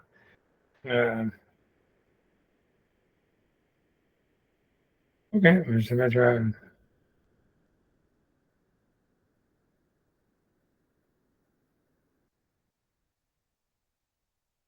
Parce que lui dit que pour créer en fait de l'unité, je vais dans la note 11, il fait toute une histoire de dire que pour créer de l'unité, il faut aller loin. Ça veut dire, si tu restes avec tes proches, en fait, tu ne crées pas de l'unité, tu crées de la ghettoisation. Donc, en fait, pour faire du 1, il faut aller avec ceux qui sont loin. Ouais. Je ne sais pas, je ne suis pas convaincu par ce raisonnement encore. Hein, ça veut dire, je ne sais pas, tu vois, ça veut dire, ok, je ne sais pas ce que ça veut dire, tu vois, je ne sais pas. Donc, lui, dans tous les cas, pourquoi on ne ferait pas quelque chose qui est proche? Bon, j'avance, tu vois, j'avance. J'ai envie d'avancer, j'avance. Je vois que j'ai déjà réussi à endormir un tiers de la classe, donc je vais essayer de garder les deux autres tiers réveillés. Tu m'as fait, aucun c'est vrai qu'il y a Harriot et Macron et Madame, parce que les Harriot, ce sont celles qui sont proches de l'homme. Aucun c'est pour ça qu'elles ont été interdites. Donc, si on te dit que la chose, elle est proche pour toi comme ta sœur, c'est-à-dire que cette herva, cette proximité, elle est la plus proche, qui a Roto ou Imo, puisque sa sœur, elle est avec lui, Kemo, Bassar et Khad Legamre, comme étant une seule chair. Voilà, et après, ouais. Et donc, j'imagine, je sais pas, que j'avance, tu vois, mais ouais, j'avance, à Ben, mais le père et le fils, au Abbat ou la fille, Moi, chez Oav, Vezé ou Tolda, comme celui-là, c'est le père, et ça, c'est quelque chose qui est une descendance. Yeshlem Hevdel, ils sont de cette manière-là différents parce que l'un découle de l'autre. Aval Ach Va'achot Em Shavim, mais le frère et la sœur, ils sont équivalents. Le Karachon Ach Va'achot Milachon Achve. Moi, j'ai dit, oui, ok, peut-être que là, c'est. Moi, je pense que tu vois, c'est. Ouais, c'est pas jouer Achoui. S'il veut dire Achve, il veut dire montrer, hein, c'est sûr que oui. Tu vois, la chaîne, c'est pour ça que Ach et Achot, c'est montrer dans le sens où on a une clarté, une sorte de transparence, on va dire, voilà, une sorte de transparence. Donc, si la chose elle est claire pour toi, elle est proche de toi, comme ta sœur, chez Yasura qui a interdit, est mort à Chorma, nous dit la sagesse. Mais sinon, Al-Tomar ne le dit pas. Donc, ils ont mis en garde de ne pas dire des choses qui ne sont pas claires. Mikol Sheken Varim Zarim Vechokim Idat Adam, à plus forte raison de ne pas dire des choses qui sont étranges et loin de la connaissance humaine. Ok, je ne sais pas exactement ce qu'il veut avec ça, tu vois. Donc, mais a priori, on a l'impression que ce qui met comme opposé à la format, pour moi, ce que je garde, c'est l'idée du safek, c'est l'histoire du doute, tu vois. Et pour moi, c'est intéressant parce que, tu vois, c'est-à-dire, normalement, moi, je peux toujours penser au contraire que la base de la sagesse, c'est d'avoir des doutes, tu vois. C'est-à-dire, tu vois, c'est que si tu penses, tu vois, que les choses, si tu n'as pas de doute, bah, tu n'as pas de sagesse. Mais lui, il semble dire non, en fait, la connaissance, elle part de certitude. Ok, on comprend ce que ça veut dire. Ouais. Non, peut-être qu'il parle de la science. Parce que s'il parle de la science, elle est toujours en doute. Il n'y a pas une science qui est finie, quoi, enfin, a priori, quoi. Ouais. Là, il y a toujours un doute sur la science. Il y a une connaissance à un moment T, mais pas permanente. Enfin, on ne sait pas si ce que ça va nous donner demain, quoi, jusqu'à aujourd'hui. On voit bien qu'on découvre des choses encore, et des choses, et des choses, et des choses, et qu'on est au début. Donc, dans ce sens-là, ça serait plus. C'est pas le safek dans le. Les sphécotes, ça sert à construire ta sagesse. Mais je pense que tu vois que. Non, mais ça serait une bonne piste de dire que ça serait ça la différence entre, si tu veux, la religion, c'est-à-dire la connaissance de la Torah et la connaissance scientifique. C'est que la connaissance scientifique, ça serait une connaissance du doute, alors que la connaissance de la Torah serait une connaissance de certitude. Tu vois, c'est un peu ça, tu vois, ça serait ça. Ça veut dire, en fait, c'est-à-dire, il y a des évidences universelles, en fait, qui sont, tu vois, qui, en tous les cas, qui sont à la base de toute connaissance. Et en réalité, les sciences normales, en réalité, ça serait ça serait des remises en doute. Ça serait des remises en doute de ces connaissances, ou même, tu vois, ou des calculs par rapport à ces connaissances. Ouais, par rapport à ces connaissances. Alors que, tu vois, ça serait en fait la religion, ça serait la définition de ces connaissances. Tu vois. C'est clair que ça, c'est la différence claire entre la Kabbale et, si tu veux, et la métaphysique, quoi. C'est-à-dire que tu vois que c'est la Kabbale te dit, voilà, comment on te dit, voilà, il y a le concept de sœur, voilà, les enfants, ils ressemblent aux frères, blablabla. En fait, on te dit, voilà, ça, c'est une connaissance universelle, mais on n'est pas en train de la remettre en doute. Ça veut dire la sagesse, ça serait de savoir en quoi elle se définit, comment est-ce qu'on pourrait la définir, tu vois. Alors que si on était en fait comme des philosophes, ça serait de dire, mais pourquoi c'est comme ça? Est-ce que c'est vrai? Dans quelle mesure c'est vrai, etc. Mais c'est très ce que ça voudrait dire, c'est que la connaissance du Talmud et la connaissance religieuse, en fait, c'est une connaissance qui est basée à définir les certitudes, même si, en fait, tu vois, puisqu'elles existent, on a des certitudes, on part de certitudes, c'est pas quelque chose qu'on peut nier, quoi. Et alors que la connaissance scientifique, elle serait là pour créer des doutes à partir de ces certitudes, remettre en doute ces certitudes. Et voilà, c'est deux aspects, ouais, de la connaissance, quoi. Peut-être, tu vois, c'est ça ce qu'il veut dire. Et donc, ça ne peut pas être bizarre, tu vois, c'est ce que ça veut dire, ça ne peut pas être bizarre. Ça veut dire, c'est bien que ça peut paraître bizarre au niveau de la science, de ce que le Talmud dit, c'est pas en fait bizarre. C'est une certitude qu'on a à l'intérieur de nous-mêmes, comme en fait la relation qu'on a à notre sœur, comme notre sœur, elle nous porte en nous, et quand même quand elle va avoir des gosses, elle va avoir des gosses qui nous ressemblent, tu vois. Ça veut dire, et donc en fait, il faut définir c'est quoi cette relation de la sœur au frère, tu vois, qui est, quoi qu'il arrive, qui est inamovible, et que voilà, et qui est une évidence. Maintenant, qu'est-ce qu'elle fait sens, est-ce qu'elle fait pas sens, qu'est-ce que c'est passé, qu'est-ce que c'est pas, c'est le travail de la science, un peu comme ça, tu vois. J'ai rien dire, moi j'avance. Alors, Horma, c'est un mot, ce qu'ils ont dit dessus, chez des mots, qu'ils ont dit, Zarou, sauf si tu veux dire quelque chose, hein, parce que ça veut dire quelque chose pour mort de Noël comme un. Ça veut dire, voilà, Zarou, donc, c'est-à-dire, donc, les choses sur lesquelles ils ont dit des choses qui étaient étranges, et Horma TV, donc c'est la sagesse, la sagesse les connaissances scientifiques, on va dire, naturelles. Le Horma Limudit, voilà, je sais pas comment traduire ça. Horma Tivit, c'est les sciences de la nature. Horma Limudit, ça serait en fait je sais pas comment dire. Et il veut dire, Limudit, dans leur langage à eux, ça veut dire les mathématiques, grosso modo, les mathématiques, en d'une manière générale. J'imagine, tu vois. Dans Rambam, c'est ça ce que ça veut dire. Maintenant, je sais pas ce qu'ils ont voulu dire. Je sais pas comment dans les notes il a voulu dire. C'est quoi? Peu importe. C'est soit la technique, soit la mathématique, les sciences de la nature, quoi. Donc il dit ok, sur ça ils ont dit des choses, il veut dire bizarres. Donc ce qui les a amenés à penser donc que les sages ils connaissaient pas, on va dire, ni les mathématiques, ni la physique, ni l'astronomie, on va dire. Donc,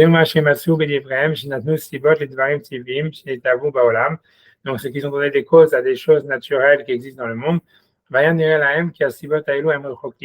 Donc ça, on avait déjà parlé avec l'histoire des arcs-en-ciel et tout ça, les tremblements de terre. Donc ces choses-là, ces causes-là, elles sont bizarres, elles sont peu probables. J'ai d'avoir que ça soit vraiment la cause réelle de ces choses-là. C'est pour ça qu'ils ont dit donc ils étaient loin de la sagesse sur ça. Mais la chose n'est pas ainsi. Parce que les sages ne sont pas venus de parler des causes, ça veut dire des causes naturelles, qui katonnent ou parchot asiba ativit, parce qu'elle est petite, a priori, voilà, inférieure à la cause naturelle, qui d'abord yehout la harma teva, c'est-à-dire c'était pas quelque chose qui les intéressait, donc ça c'était pour les scientifiques, pour ceux qui font de la physique ou de la biologie, ou la rofim, ou pour les médecins, ou la hachamim, pas pour les sages.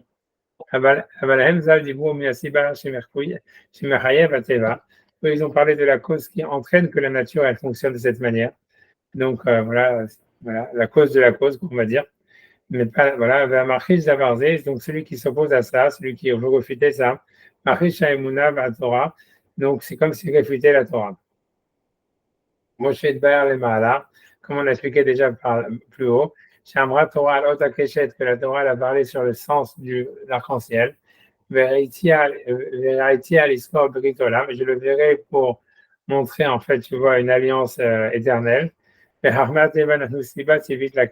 sages, ils ont donné donc, les scientifiques, ils ont donné une explication scientifique à l'arc-en-ciel. Moi, j'ai Yadou Amidivraim, comme on le sait de leur parole. Mais la chose est ainsi.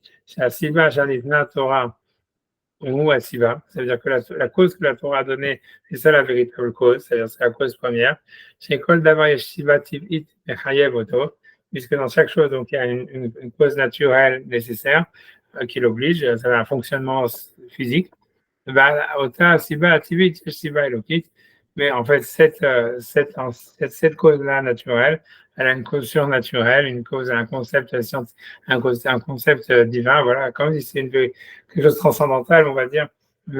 Et c'est la cause de la cause. Au musée d'Ivo Hachamim, et c'est de ça que les sages ont parlé.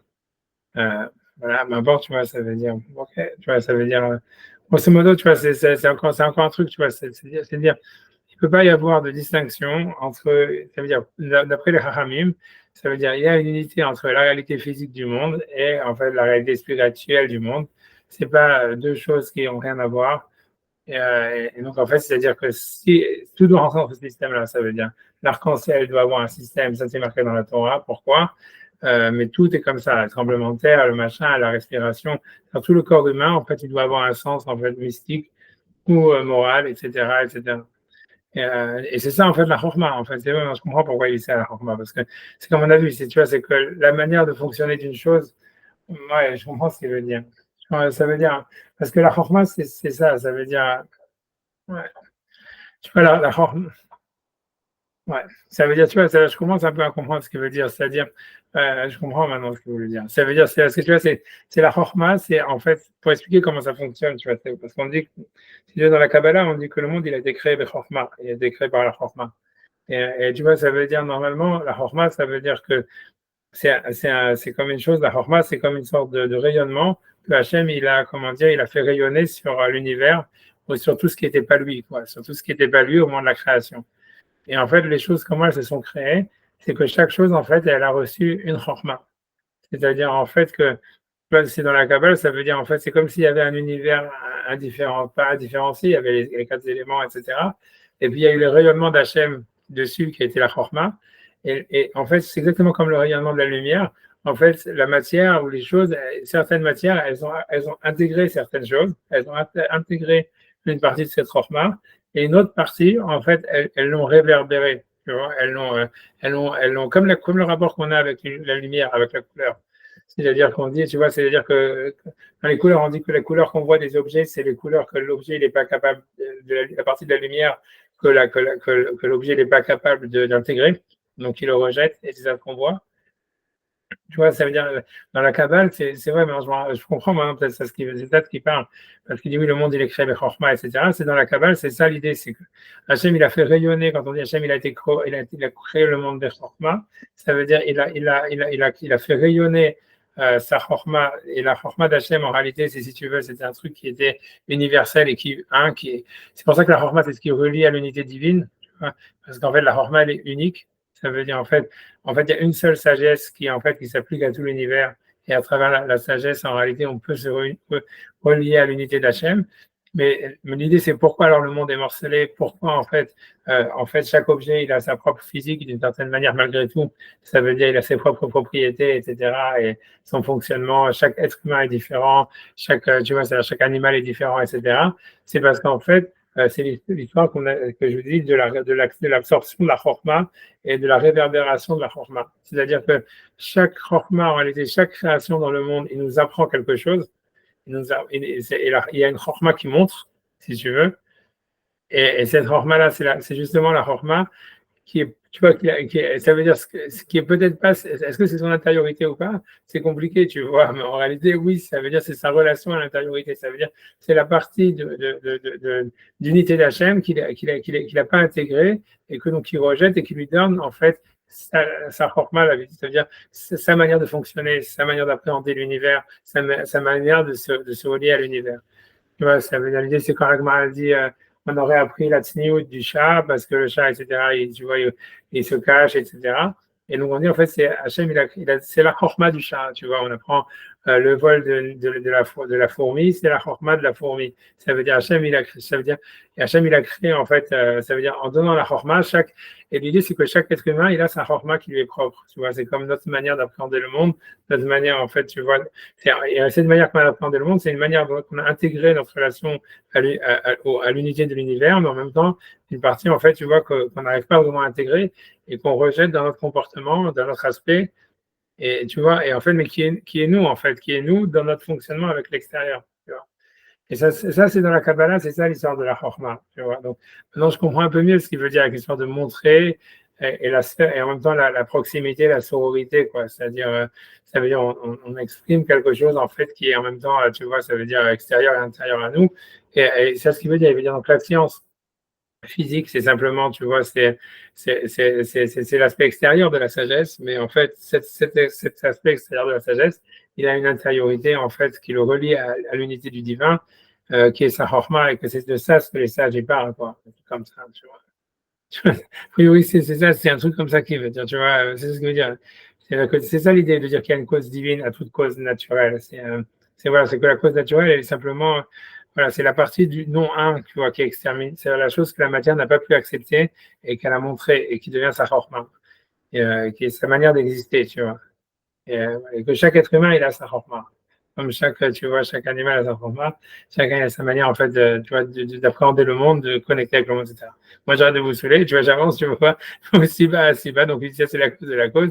On me dit, dis-moi, et de ça, les sages ont parlé. Qu'il a Adam, voilà, donc c'est ça ce qu'il veut dire. Il veut dire qu'il a Adam, el surato, misbar et barab, yesh sibativit. C'est-à-dire que l'homme, dans sa forme et le nombre de ses membres, il y a une cause naturelle. Shen, ça fait qu'il y a d'avoir des poils TV, ça veut dire, il n'y a aucun doute qu'en fait, voilà, chaque membre, il a été créé, il se développe d'une certaine manière pour une raison, ça veut dire naturelle, qui entraîne que c'est comme ça. Bon, mais quand comme yesh siba elokit. Mais cette cause-là, en fait, elle a elle-même, ça veut dire une volonté divine, quelque chose qui viendrait, tu vois, divin, tu vois, qui serait en fait de l'ordre de la connexion au divin, quoi, au rayonnement justement de la forma d'Hachem qui est au-dessus de la matière. chez Alassiba, et cette cause physique, en fait, elle est reliée en fait à cette cause spirituelle, on va dire, cette relation à l'unité du divin qui est spirituelle. Elle est reliée par rapport, on va dire, tu vois, ça veut dire encore une fois presque miroir. Voilà. Ça veut dire, voilà, tu vois, ça veut dire, voilà, ça veut dire justement, c'est parce que, tu vois, grosso modo, ça voudrait dire, voilà, pourquoi est-ce qu'on n'a que 2 bras et pas 4 et pas 8? C'est parce qu'en fait, justement, ça veut dire, en fait, c'est sûr qu'on aurait pu en avoir 8 ou 0 ou 2 ou j'en sais rien, mais justement, le fait qu'on en ait 2, c'est parce que justement c'est aléatoire, ça nous montre en fait quelque chose, tu vois, en réfléchissant sur la nécessité le sens qu'on ait 2 bras et pas plus et pas moins, c'est en réfléchissant sur cette nécessité qu'on va comprendre la relation qu'on a avec l'unité du divin. Donc, tu vois, il faut réfléchir dessus. Tu vois, pourquoi on a 2 bras? On va te dire, voilà, chesed, gvura, un équilibre de forces opposées, etc. Mais ça veut dire tu vois, que cette réflexion, elle est importante. Tu vois, je veux vraiment que tout le monde s'endort. Tu vois, vraiment. Je sais pas quand est-ce que c'est la cérémonie d'ouverture. Je sais pas si vous allez pouvoir rester réveillé. C'est déjà, c'est pendant Shabbat. Oui, c'est pendant Shabbat. Enfin, une partie est pendant Shabbat. Ok. Non, on dort pas. D'accord, moi j'aime. Non, mais je suis d'accord, moi aussi je suis fatigué. Hein. De toute façon, c'est contagieux, même avec le café, même. Tu vois, ok, bon, j'avance en tout cas. Donc, chez Almacat, c'est normal, c'est l'été, c'est bien. Mais comme je l'ai au Sibat et Loki, donc ça veut dire, il y a cette chose-là, une cause, ça veut dire une cause divine. Chez Sibat à Siba à Mars, c'est que sur cette cause-là, donc le verset dit, Vaïvra Elohim et Adam, Betsalmo, Betsalem Elohim, Baraoto. Donc, c'est sur ça ce qui veut dire que l'homme, il a été créé, donc, Betselem Elohim. Donc, là, il reprend un truc, tu vois, compliqué, tu vois, mais c'est-à-dire, il a été créé à l'image divine. Et donc, ça ne veut pas dire que Dieu, il a un corps. Ça veut dire, en fait, que il faut comprendre, c'est-à-dire la relation, en comprenant, en donnant un sens à notre corps par rapport à la relation à l'unité de l'univers, c'est là où est-ce qu'on peut comprendre notre relation au divin. C'est ça ce que ça veut dire. Et on peut pas faire abstraction de ce corps-là. Et dire, ah, c'est pas grave, on aurait pu être un ordinateur, on aurait pu être une pieuvre, on aurait pu être un truc comme ça. Si on n'est pas une pieuvre, ça a un sens spirituel. Comment est-ce que nous, on est lié à l'unité d'Hachem? Et donc, ce sens, il devient une réalité pour nous parce qu'on est comme ça. Donc, donc, ça veut dire la relation au divin, elle doit être calquée à l'existence de notre corps, à la forme de notre corps. Parce que justement, on aurait pu exister différemment. Et c'est ça la preuve par l'absence. Il faut prendre le corps comme une donnée ou simplement essayer d'adapter. Parce que on devait avoir un corps ou pas, et qu'après, c'est difficile d'articuler comme ça. Il faut bien qu'il y ait une. Pour qu'on puisse se créer quelque chose, il faut qu'il y ait une cause, il faut qu'on sente qu'il y a effectivement une siba. Pour lui, la siba, c'est que tu vois, c'est comme si, voilà, en fait, on a la chesed de la gvura. Si on a un corps, voilà, qui marche en deux, coupé en deux, quoi. Ça veut dire, voilà, on a 2 bras, 2 jambes, etc., et qu'on a une sorte d'équilibre entre les deux, et qu'en fait, cet équilibre, il est précaire et il permet la locomotion, on va dire ça, et etc. Donc, ça nous apprend que notre psyché ou notre relation au divin doit fonctionner de la même manière. Ça veut dire que, voilà, c'est pas pour rien, et que donc, il y a un sens là-dedans, donc, c'est ça ce que ça veut dire. Et que si jamais une pieuvre, par exemple, sa relation au divin est différente. Parce qu'elle a 8 bras, 8 machins, donc, donc son rapport à l'unité d'Hachem, elle est différente. Donc, si une pieuvre écrivait la Kabbalah, elle écrivait la différence. Tu vois, c'est ça ce que ça veut dire, quoi. C'est tout, parce qu'on réfléchit, c'est ça. La Chorma, en réalité, ça veut dire, elle exprime la vérité de notre corps par rapport à la relation au divin. C'est ça ce que ça veut dire. C'est en ça qu'on a l'image du divin, parce que voilà, ça veut dire ce que ça veut dire, c'est que voilà, on veut pas, c'est pas random, ça veut dire, même si c'est random, c'est que justement parce que ça aurait pu être différent, que ça prouve que la forme de notre corps, c'est l'expression de la volonté divine. Et donc, nous, si on veut comprendre la volonté divine, on doit en fait réfléchir à partir de ça. Voilà, c'est ça l'idée, tu vois. Et c'est ça la chorma pour lui, tu vois. Ça veut dire, c'est ça comprendre la chorma de l'homme, en fait. Voilà. Par là, c'est lié à la chorma d'Hachem qui est en fait universelle. Donc voilà. Donc, plus, est ce qu'il veut dire.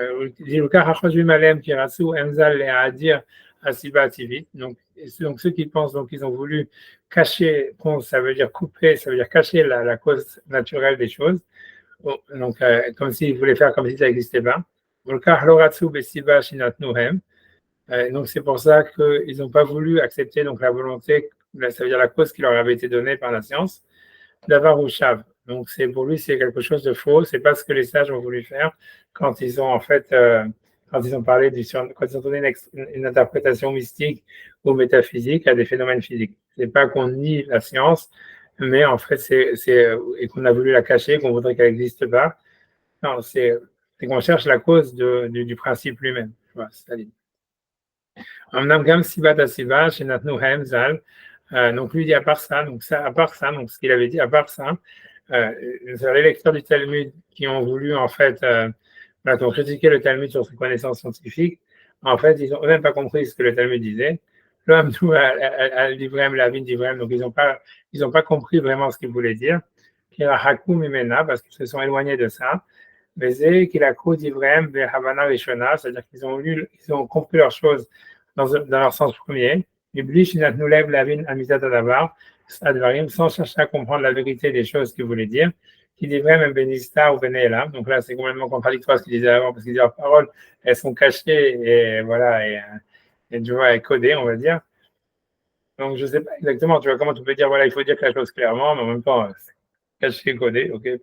Non, non, ça veut dire qu'ils comprenaient eux clairement, mais qu'ils ont codé leur message. C'est pas. C'est ça ce qui est mais ça revient toujours au même. Comme je dis, c'est que la Horma, c'est exactement ça. C'est ce qu'on intègre, ce qu'on dit, c'est la chose qu'on veut pas, qui est pas vraie, quoi, grosso modo. Ça veut dire, on va toujours dire, c'est comme notre corps, en fait. Si tu veux, il dit la vérité, la chose qui est pas vraie, ça veut dire, c'est pour ça qu'en fait, tu vois, c'est ça, tu vois, c'est ça l'idée. Ça veut dire, on dit ce qu'on n'est pas, tu vois, ça veut dire, en fait, on dit toujours le contraire de ce qu'on est. On parle à quelqu'un.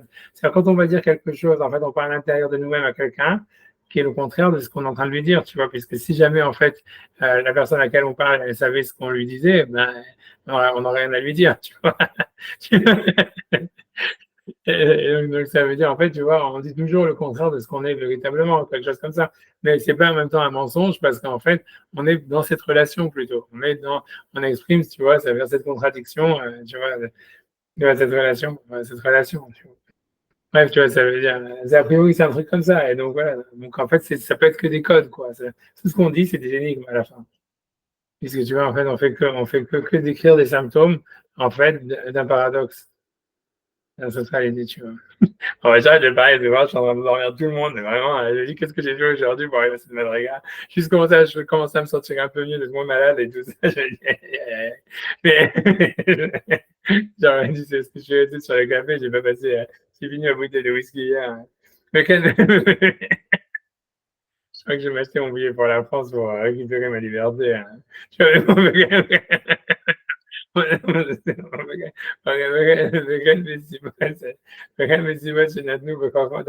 donc les causes donc et les causes qu'ils ont données donc dans les sagesses on va dire les sagesses physiques, les sagesses de mathématiques, elle de la siba rishona, donc c'est pas la cause première, axiba tasiba, mais donc là aussi donc c'est la cause des causes, c'est ça ce qu'ils ont voulu quand ils ont voulu parler de science, ils parlaient en réalité de la cause du principe de science, c'est-à-dire en quoi cette causalité, ce phénomène, on peut l'expliquer d'une manière, on va dire, métaphysique. Comment est-ce qu'il est lié à l'unité du divin? Quelle volonté l'exprime, quoi? Quelle volonté exprime ce phénomène? Voilà. Moi, je m'en vais avancer un petit peu. Je vous laisse draguer, je me dis, voilà, même si ça m'a étudié beaucoup, mais comme je vois que la motivation n'est pas là, et le soleil tape, tu vois, je me dis, je vais pas penser trop sur le truc, tu vois. C'est pas grave, c'est comme ça. Il y a des jours avec, il y a des jours sans. Hein. Ça veut dire déjà, quand même, on est super sérieux. Moi, je suis super impressionné du sérieux de la classe. Je dis, voilà. Donc, ok, moi, j'avance, tu vois, j'avance. Donc, le Vakshini des Soukas, donc dans le deuxième chapitre de Soukas, je crois que je vais juste terminer tôt. Le Vakshini des Soukas, c'est dans le deuxième chapitre de Soukas, Alarbat Varim Chamaloka. Donc, pour 4 raisons, le soleil, en fait, il aurait des éclipses. Al-Avbeddin Shemet, Melon Ispat Kalaha. Le Avbeddin qui est mort, mais qui n'aurait pas été Nispat, qui n'aurait pas reçu d'idéologie selon Al-Alaha, ce qu'il aurait dû recevoir. Ça veut dire une jeune fille, on va dire, qui aurait été violée et que personne n'est venu la sauver. Et sur l'homosexualité, et à 2 frères qui ont été tués le même jour. Donc ça, c'est ce que l'Agma explique sur les éclipses du soleil. Ouais. Ensuite, on te dit, Bijvil Arba Dvarim Meorot Lokim, il y a 4 choses où il y aurait des éclipses sur les autres astres. J'imagine ce qu'il appelle Meorot, c'est quoi? Je ne sais pas, c'est les astres ou je ne sais pas ce que c'est. Yareh Arbe Kochavim, il dit Rashi. C'est-à-dire la lune et les étoiles. Al-Kodve Plaster, ceux qui écrivent donc des faux contrats, des faussaires, j'imagine, tu vois, j'imagine.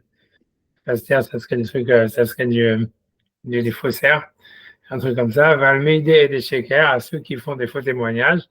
Al-Megadle Bemadaka Bet Israël, à ceux en fait qui font grandir en réalité des animaux, des Bemadaka, ça veut dire du menu bétail en Israël, qu'a priori c'est interdit parce qu'en fait il y a beaucoup de vols là-dedans, c'est-à-dire que puisqu'ils vont aller paître chez les voisins. Le côté c'était la note Tovod et à ceux qui trouvent des arbres qui sont encore fruitiers, qui pourraient faire des fruits. Ok, donc ça c'est l'Agmara dans Souka. Moi j'avance, tu vois. Vesibat Elou Shenatnu Belakut Ameorot, les filles d'Artam.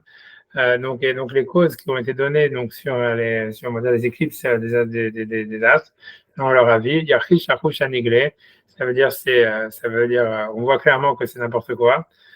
Qui a dû acheter la Kouta Meorot, Talou et Malach Meorot, puisque c'est évident. Forcément, c'est ce qu'il y a, c'est-à-dire la vision claire, elle montre que c'est faux, car on sait que les éclipses, elles viennent justement de phénomènes astronomiques, mais Malach Meorot connectés au mouvement des planètes, et Chiburam ou Venigudam, c'est-à-dire soit que elles se retrouvent rapprochées ou bien éloignées, on va dire comme ça.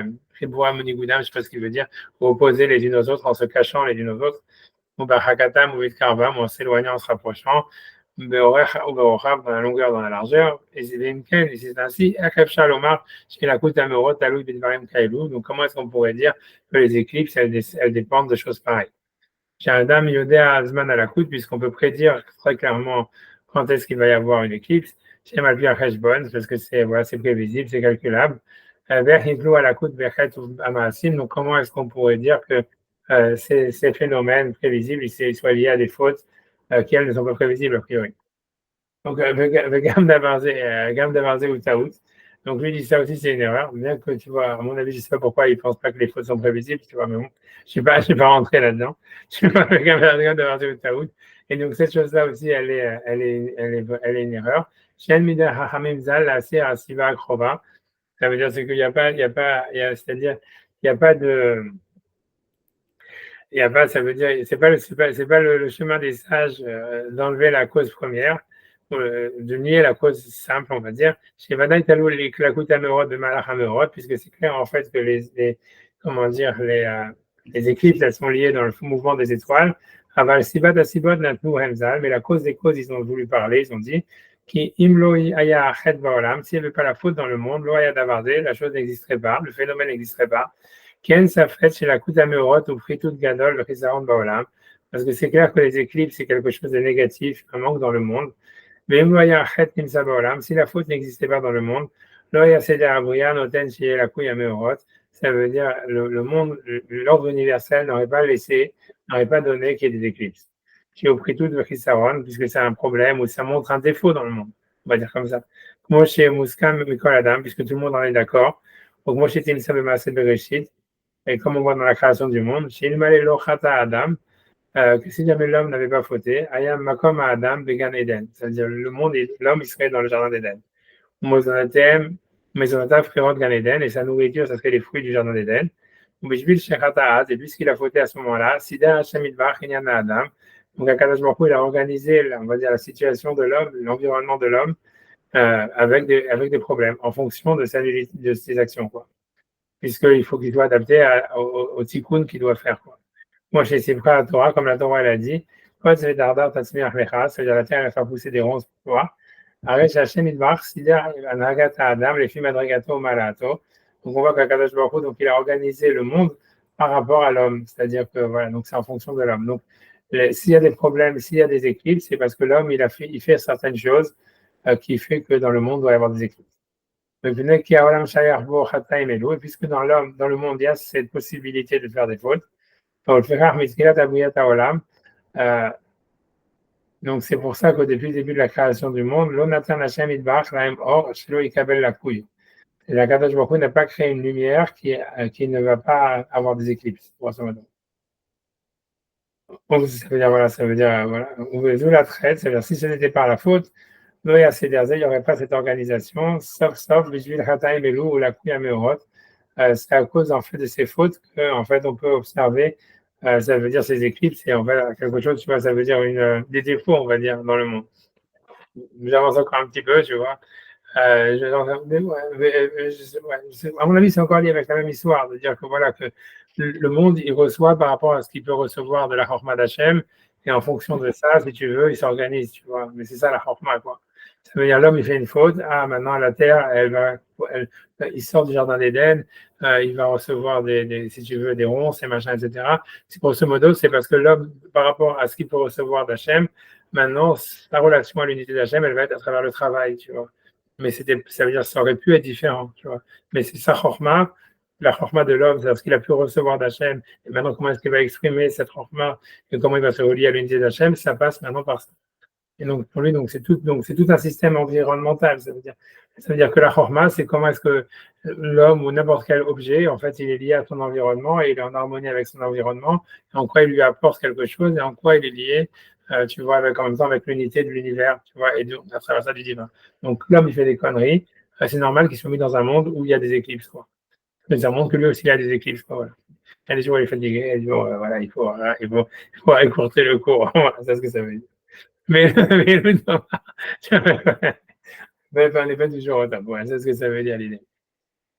Mais le Thomas, si tu vas me dire, Imken Mouchach Adam Lachto, donc ça voudrait dire que l'homme nécessairement il va fauter.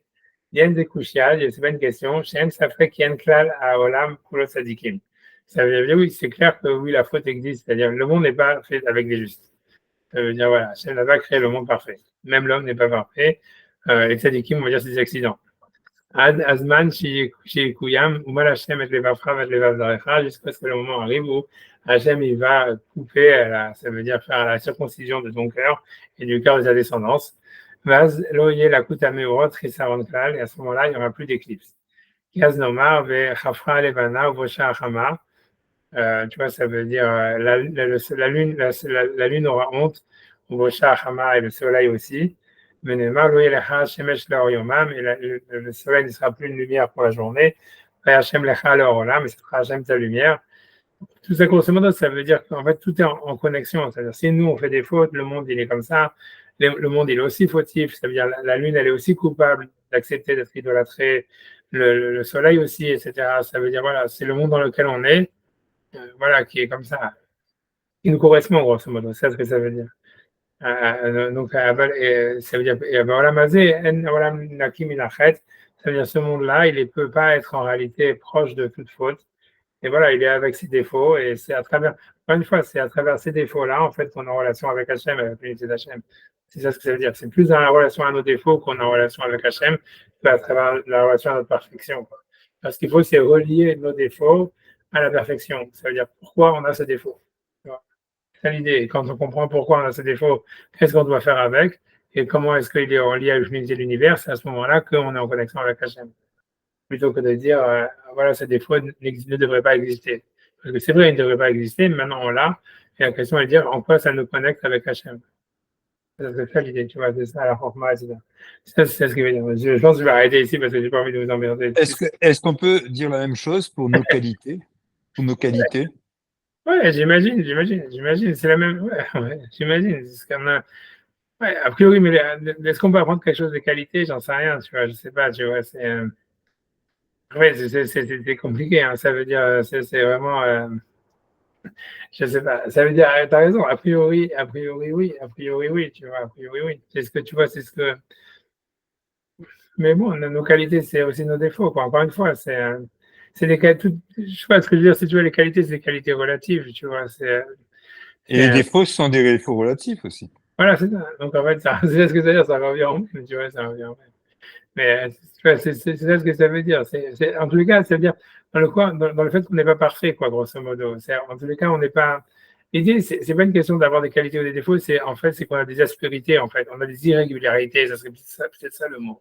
des irrégularités, des dysfonctionnements, comme les éclipses, etc. Et c'est en fait ces irrégularités, ces dysfonctionnements, ces contradictions, en fait, que c'est à travers ça qu'il faut comprendre.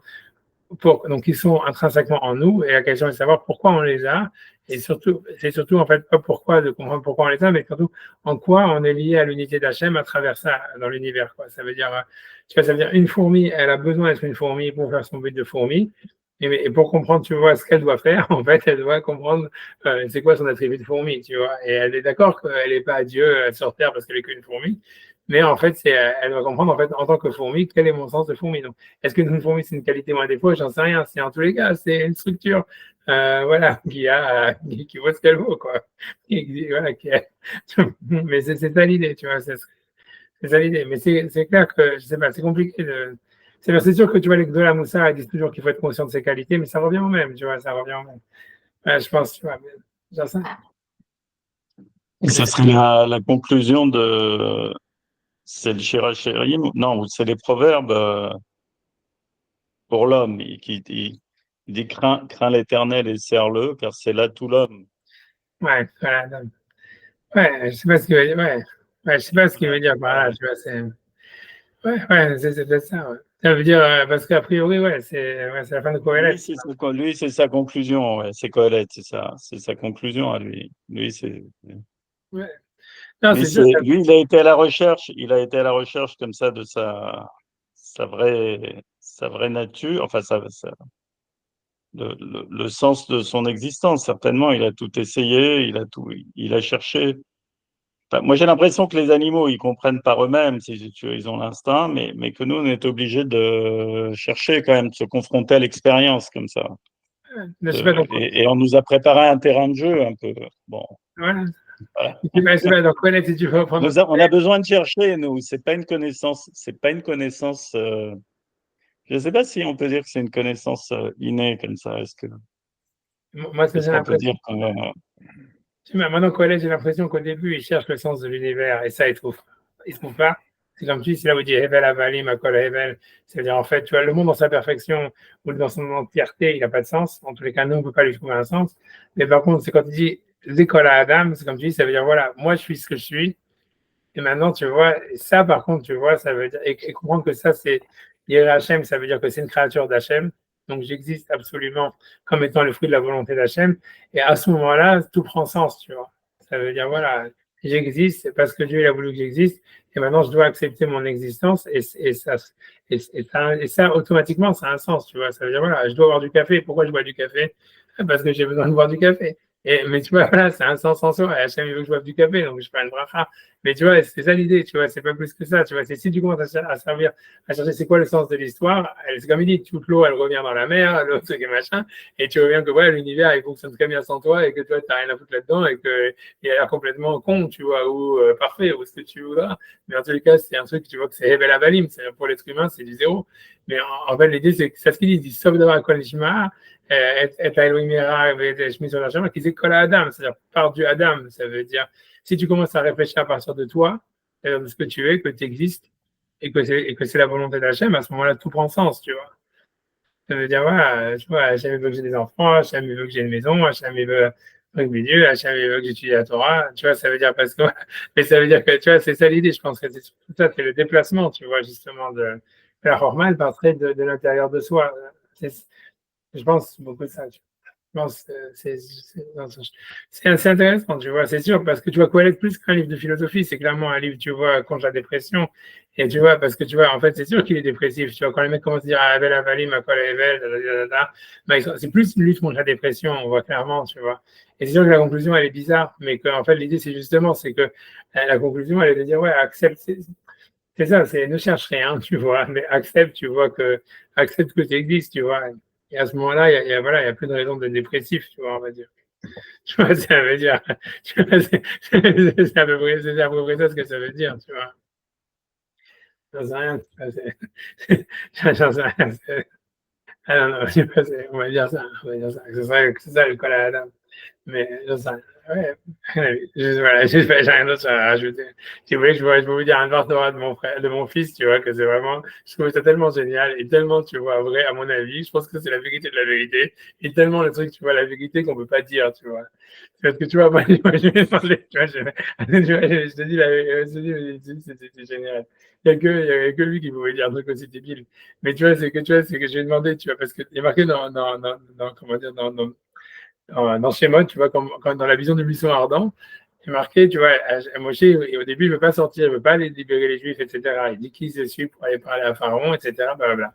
À ce moment-là, Hachem, tu vois, il lui répond, il lui dit oui, voilà, et quel intérêt, il dit, a priori, selon Rachid, il demande quel intérêt d'aller sortir les Juifs d'Égypte? Quel intérêt? Comme ça, il dit Moshe, selon Rachid, c'est ça la question, il dit qu'est-ce qu'on s'en fout, tu vois, ça veut dire. Et Hachem il lui dit, c'est qu'est-ce que tu gagnes, toi, à aller sortir d'Égypte? Grosso modo, c'est comme si Hachem il dit, ok, Moshe dit, ok, tu veux que j'y aille, etc. Qu'est-ce que tu gagnes, toi, à ce que j'aille sortir d'Égypte? Et alors, tu vois, quand tu regardes là-bas dans le back and forth, c'est le passage qui dit, Hachem il lui dit à Moshe, il lui dit, ouais, parce que je gagne que ils vont servir Hachem sur cette montagne. Ils vont servir Hachem sur cette montagne. Et ça veut dire, grosso modo, tu vois, le sens littéral, ça veut dire, je gagne qu'ils vont recevoir la Torah, etc. Tu vois, sur ça, tu vois, le Rambam, il est connu, tu vois, dans le Rambam, il dit, ouais, Moshe, il ne voulait pas libérer les Juifs qu'à condition que depuis le début, qu'Hachem, il leur donne la Torah, parce que sinon, ça allait être encore une autre superstition, ils allaient voir les miracles en Égypte, et ça allait être encore, tu vois, de la superstition, un rapport bizarre au divin. Quand ils allaient recevoir la Torah et avoir une vision en direct avec Hachem à travers la loi, alors, tu vois, ça valait le coup de les sortir d'Égypte. C'est ça ce qu'Hachem dit à Moshe, voici le signe que je vais les sortir. C'est la raison pour les sortir, c'est pour qu'ils puissent recevoir la Torah, etc. Et Moshe l'a accepté. Ça, si tu veux, c'est le sens littéral, puis il y a marqué dans le Rambam, etc. Donc, quand tu regardes dans Rashi, super bizarre, Rashi là-bas, il dit, ils vont me servir sur cette montagne. Il dit, donc, quand ils vont sortir d'Égypte, 3 mois après, ils vont me sortir sur cette montagne. Ils vont me servir sur cette montagne. Et tu vois, c'est super, parce que qu'est-ce que ça veut dire? Qu'est-ce qui s'est passé 3 mois après la sortie d'Égypte? En fait, ils ont fait le veau d'or. Et tu vois, alors moi j'ai dit, mais qu'est-ce que ça veut dire, tu vois? C'est une question que personne ne demande, tu vois, je lui ai dit, tu vois, ça veut dire, je lui ai dit, tu vois, mais comment c'est possible, tu vois, ça veut dire, qu'est-ce que Rachid te ramène ici? Hachem, il dit, ils vont me servir sur cette montagne, et il dit, dans 3 mois, ils vont me servir sur cette montagne. Tu vois, le Maral, il dit un petit peu, il pose la question, il dit, oui, ils ont vraiment reçu la Torah le 17 Tammuz, parce que c'est là où ils ont reçu les tables, même si elles ont été cassées, vraiment, alors c'est très bizarre ce qu'il veut dire, après il dit non, peut-être ils ont reçu la Torah orale, mais tu vois, ça veut dire que Rachid, il veut mettre en lui corps, tu vois, que c'est toute la raison de la sortie d'Égypte, c'était pour le 17 Tammuz. Et tu vois, pour moi, tu vois, c'est un truc, tu vois, super bizarre. Alors, tu vois, moi, tu peux dire des réponses. Moi, je dis à chaque fois plein de réponses. Lui, il a dit un truc, tu vois, un match incroyable. Tu vois, mes amis, c'est le truc le plus déprimant que tu peux écouter dans ta vie. Et je pense qu'il c'est tellement vrai, en fait, parce qu'il dit, en fait, quand tu réfléchis, parce que donc, quand tu regardes l'histoire, il dit, en fait, tu vois, Moshe, en fait, il veut pas sortir les Juifs d'Égypte. Ah, les mecs, ils sont en train de se faire massacrer, tout ça, etc., avec les enfants qui sont envoyés dans le Nil et tout ça. Et là, c'est pourquoi? C'est ce que lui dit, le pshat, c'est qu'a priori, il y a que, en fait, ça veut dire le tikkun du peuple d'Israël, il peut venir que à travers les souffrances, tu vois. Donc c'est ça ce que Moshe, en fait, il dit à Hachem, pourquoi tu vas les libérer? Tu vas les libérer avant, et après ça, ils vont aller dans des autres exils, ils vont encore s'en prendre plein la gueule et tout ça, etc. Et c'est pour ça que, en fait, lui dit, c'est ça ce que Rachid veut dire. Comme j'ai dit, n'aie pas peur, dans 3 mois, ils vont faire le veau d'or, ils vont encore s'en prendre plein la gueule. Mais tu vois, mais je pense que c'est tellement au fond, je pense que ça, c'est la vérité du judaïsme que personne ne veut dire. Qu'en réalité, tu vois, je pense, tu vois, c'est des trucs qu'il ne faut pas dire, et que tu vois, que tout le monde a voulu éviter de dire, et que c'est sûr qu'il ne faut pas dire qu'en fait, si tu vois, le peuple d'Israël, il fait descendre la Shrina dans la matière, ça peut venir, en fait, et que c'est un conflit entre la matière et l'unité d'Hachem, etc. Donc, ça peut venir qu'à travers des souffrances, tu vois, etc. Et qu'en fait, et c'est ça l'histoire, tu vois, c'est vouloir servir, dire ah non, mais c'est clair que c'est bien le peuple d'Israël, etc. Et que tous les rabbinim, ils ont à chaque fois essayé de vouloir donner un sens, tu vois, à la Torah, en disant non, mais c'est super d'être juif, tu vois, etc., etc. En fait, ça les oblige en fait à faire des torsions, mais qu'en fait, c'est tu vois un type qui, tu vois, ça veut dire voilà qu'il n'y a vraiment aucune néguiote, qu'il n'y a aucun truc qui regarde objectivement les textes. En fait, il dit en fait non, c'est pas ça l'histoire, c'est que moi j'ai hésité, les juifs, de toute façon, la Shrina, elle peut venir qu'à travers les souffrances. Mais les juifs sont très bien en Égypte en train de se faire massacrer, tu vois, de toute façon, c'est à leur but. Laisse finir le truc et c'est tout. Pourquoi tu veux les faire sortir avant et tout ça? Et Hachem me dit non, on n'est pas peur dans 3 mois. Ils se compactent ce soir. Je sais pas si c'est un vrai chidouche, je sais pas, c'est clairement si c'est la vérité, je sais pas si c'est la vérité, mais si c'est la vérité, ça montre bien vraiment, tu vois, comment, tu vois, en fait, on ne peut pas avoir la vraie sagesse, tu vois, quand tu parles, tu vois, d'une proximité à la sagesse, tu vois, c'est vraiment, on parle toujours d'une vérité qu'on ne veut pas dire, quoi, tu vois.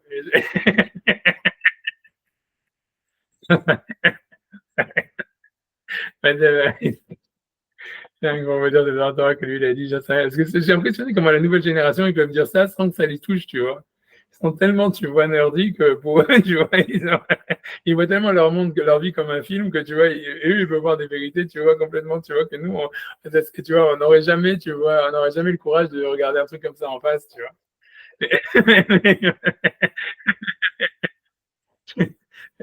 Ça,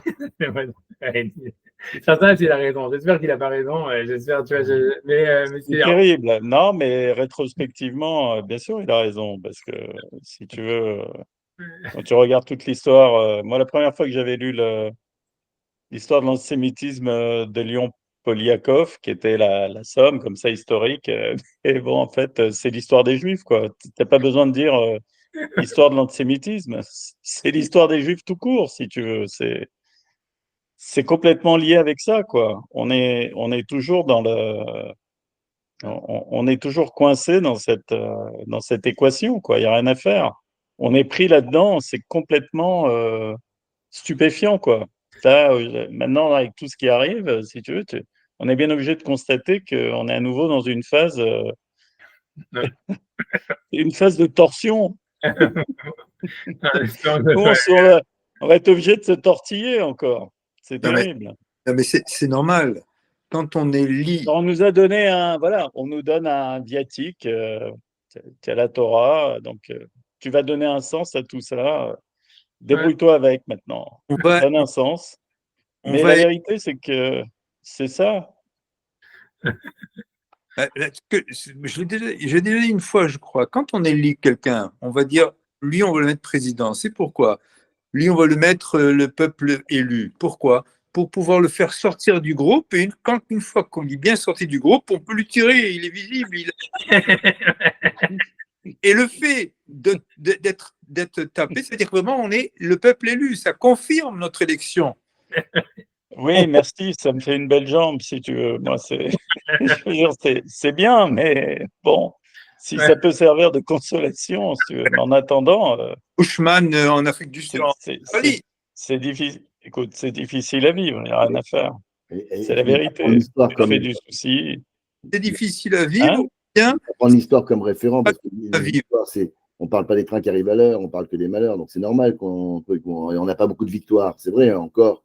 C'est l'histoire, jusqu'à. Enfin, tu es une génération qui attend les prochaines galères et l'autre, elle s'en sort. Ouais, mais avec plein de réalisations. Encore une génération. Plein d'acteurs, plein de trucs, plein de créations. Non, je ne suis pas aussi négatif que ça. Maintenant, écoute, oui, tu peux. Je veux dire, regarde les livres, les machins qu'on a. Je veux dire, voilà, on a parlé de Rachid, du Rambam, du truc. S'il a fallu des galères pour sortir ça, il a fallu des galères pour sortir ça, mais on a ça. Donc il a fallu des galères pour sortir ça. Il a fallu, si tu veux, qu'on se crée un espace impossible là où il n'y en a pas. Il a fallu, donc voilà, c'est ce qui nous fait, oui, c'est ce qui fait qu'on est ce qu'on est. Ça, c'est indéniable, si tu veux. Ça, c'est certain. Les Juifs. La vision du monde comme la vallée des pleurs, c'est très catho, quoi. On n'est pas de voir qu'il y a que du malheur sur terre, non. Il y a les. Je veux dire, c'est que chez nous, c'est la même chose qu'entre le silence et le bruit. C'est-à-dire que pour qu'il y ait du bonheur, il faut qu'il y ait du malheur. Et s'il n'y a pas de malheur, on n'aura jamais le goût du bonheur et vice-versa, quoi. Je pense qu'il y a les deux. Je pense qu'on vit les deux. On vit beaucoup d'emmerdes, mais beaucoup de moments. Oui, voilà. Écoute, on a une existence.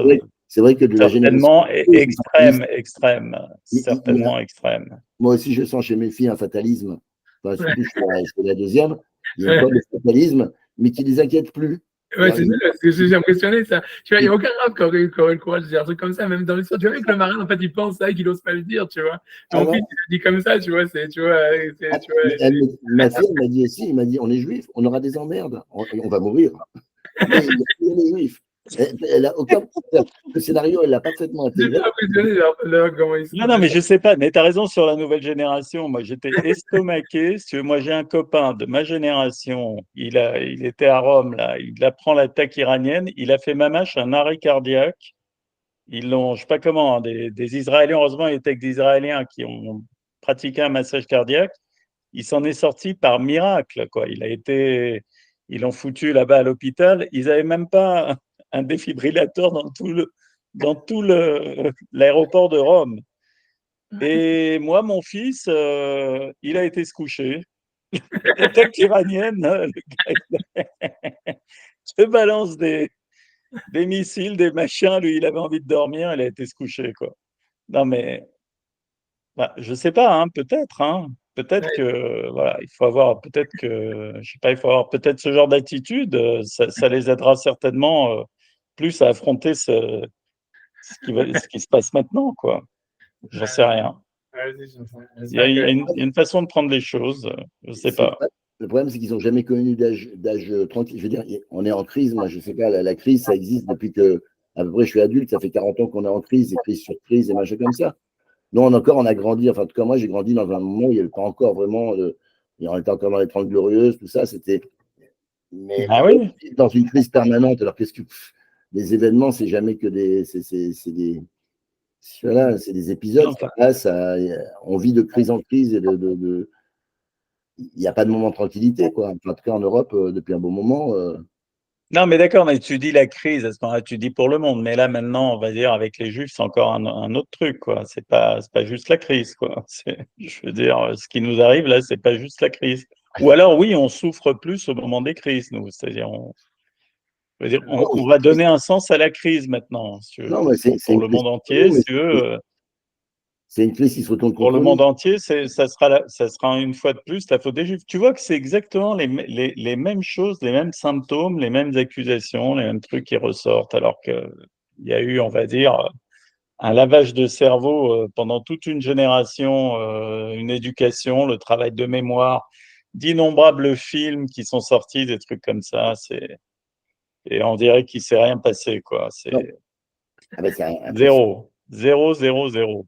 3 fois 0. C'est des abrutis qui dirigent les gouvernements. Enfin, tu vois, Macron, il est encore plus con que les autres, quoi. Finalement, ils t'ont présenté comme le Gaon de la finance, mais il est pire que tout, lui. Il est vraiment pire que tout, quoi. Parce qu'en plus, il se prend au sérieux. Mais, et aux États-Unis, n'en parlons pas, quoi. Ce qu'on voit, je veux dire, on est atterré, quoi. On se dit, plus on est con, et plus on a des chances de monter, quoi. C'est sûr. C'est incroyable. C'est vraiment incroyable ce qu'on peut voir, là. C'est vraiment incroyable. Si tu connais le monde du business, ça fait longtemps que c'est comme ça. Dans tous les corps de métier, dans tout, c'est comme ça. Non, malheureusement, c'est dans tout. C'est la société de notre question. C'est vrai, hein. Moi, je vois, il y a des types qui ont réussi, et moins tu réfléchis, et plus tu vas réussir. Hein. Parce qu'à la limite, c'est un handicap, quoi, si tu réfléchis trop. Oui, c'est clair. C'est pas que c'est un handicap, c'est surtout si tu as simplement une vision pour quelque chose, tu vois, c'est-à-dire avoir une vision pour un avenir meilleur, tu vois, ça veut dire, quelle que soit l'histoire, ce qui est inacceptable dans le monde et qui fait que, et ça fait longtemps que c'est comme ça et simplement ça pouvait pas durer, c'est pour ça que, ça veut dire, là, la situation dans laquelle on est arrivé, elle était complètement prévisible, elle est complètement, si tu veux, explicable. C'est-à-dire, tu vois, ça veut dire, tu vois, dans le monde du business, tu vois, si un type, il veut sauver sa compagnie, il est viré le lendemain, tu vois ce que je veux dire. Ça veut dire, mais c'est pas que ça, tout est comme ça, tout fonctionne comme ça. Dans le monde des yeshivot, c'est exactement la même chose. Essaye d'écouter aujourd'hui, tu vois un cours de Torah qui vaut quelque chose. Tu mets au défi dans n'importe quelle langue que ce soit. Tu vois, t'en as pas. Et comment ça se fait, tu vois, alors qu'on a 40 000 personnes dans les yeshivot, tu vois ce que je veux dire, en train d'étudier jour et nuit. Tu vois, ce même problème-là, tu l'as exactement dans le monde scientifique, tu l'as exactement dans le monde du business, tu l'as dans le monde de la politique, c'est kiff la bourrique. Tu vois, mais ça fait 30 ans que ça dure. Et c'est normal qu'à la fin, ça allait mettre au pouvoir des mecs comme Macron, comme Poutine, comme Trump, comme ça, parce que c'était ça, tu vois, c'était qu'une question de temps, tu vois, il fallait descendre, tu vois, tu vois, ça veut dire des années 70 jusqu'à maintenant, ça a pris, tu vois, on est descendu palier par palier, tu vois, par un monde qui était sans morale. C'est simplement parce que tu as enlevé la morale, c'est tout, tu vois. Grosso modo, l'erreur, ça a été de penser que le bien privé, ça amène le bien public automatiquement. Et qu'en fait, il n'y avait pas de. Et que c'était une vérité vraie qui marchait à 100%. Alors que ce n'est pas vrai. C'est-à-dire, c'est vrai à 97%, c'est pas vrai à 100%. Il faut rajouter de la morale dessus. Il faut mettre des guidelines, il faut un truc qui soit au-dessus de ça pour orienter le truc vers le haut. Et si tu ne fais pas ça, en fait, tu vas directement vers le bas. Après, ça prend du temps pour arriver au marasme, et puis tu y arrives. C'est tout, quoi. Mais tous les pays où on a renoncé au bien privé, on est arrivé à non, c'est pour ça la question, elle n'est pas de renoncer, elle est simplement de rajouter quelque chose. Tu vois, il faut patcher le programme, c'est tout. Il y a un bug. Il y a un bug. Le bug, on le connaissait, et puis personne ne l'a patché. Donc, maintenant, ça arrive dans une situation où voilà, ton système, il est foutu.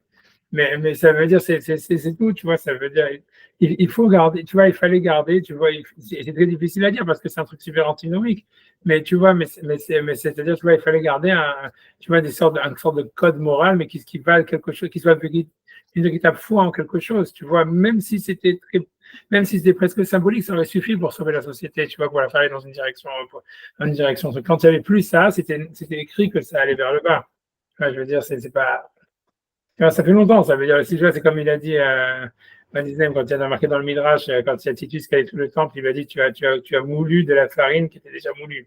Tu as détruit une maison qui était déjà détruite, ça veut dire, voilà, la société, elle est déjà détruite, tu vois, ça veut dire, après ça, la civilisation, elle est sur le déclin, elle est détruite.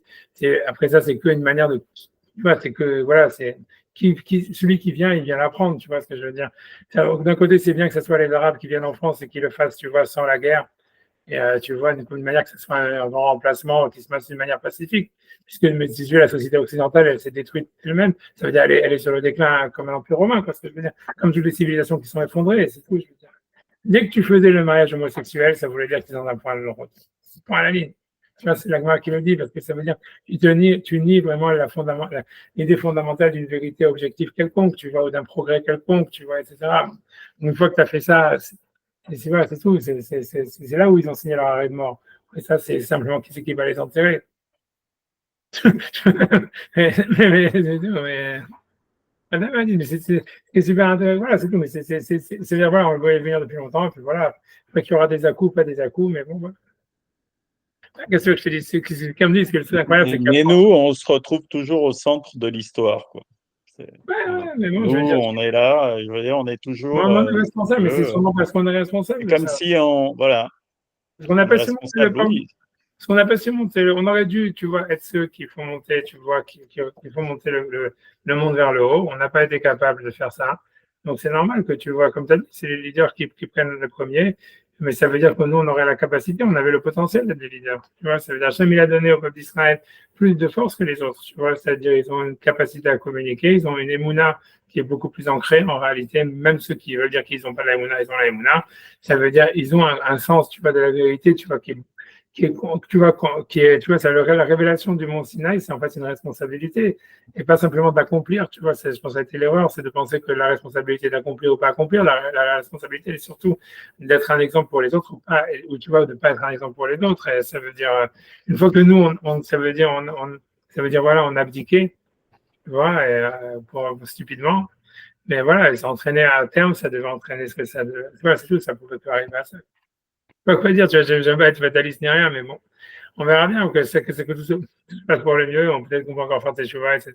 Mais c'est pas reluisant, tu vois, ça veut dire, je sais pas quoi dire, tu vois. Ça veut dire que, tu vois, moi je pense que ça veut dire, même, disons que si tu veux, ça se termine pas mal, je sais pas comment, mais qu'on reste dans un, tu vois, une sorte de, tu vois, de statu quo qui dure encore 30 ans ou 40 ans. Tu vois, je sais pas quel intérêt, franchement, au fond, tu vois. Ça veut dire, tu comprends, ça veut dire, c'est tellement, tu vois, ça veut dire, c'est tellement, tu vois, ça a tellement plus de sens, tu vois, et on voit pas un sens, on voit pas une possibilité de sens, comment dire, voilà, on voit pas la possibilité d'un sens d'émerger de la société dans laquelle on est, tu vois. La possibilité même d'avoir un sens, tu vois, qui existe plus.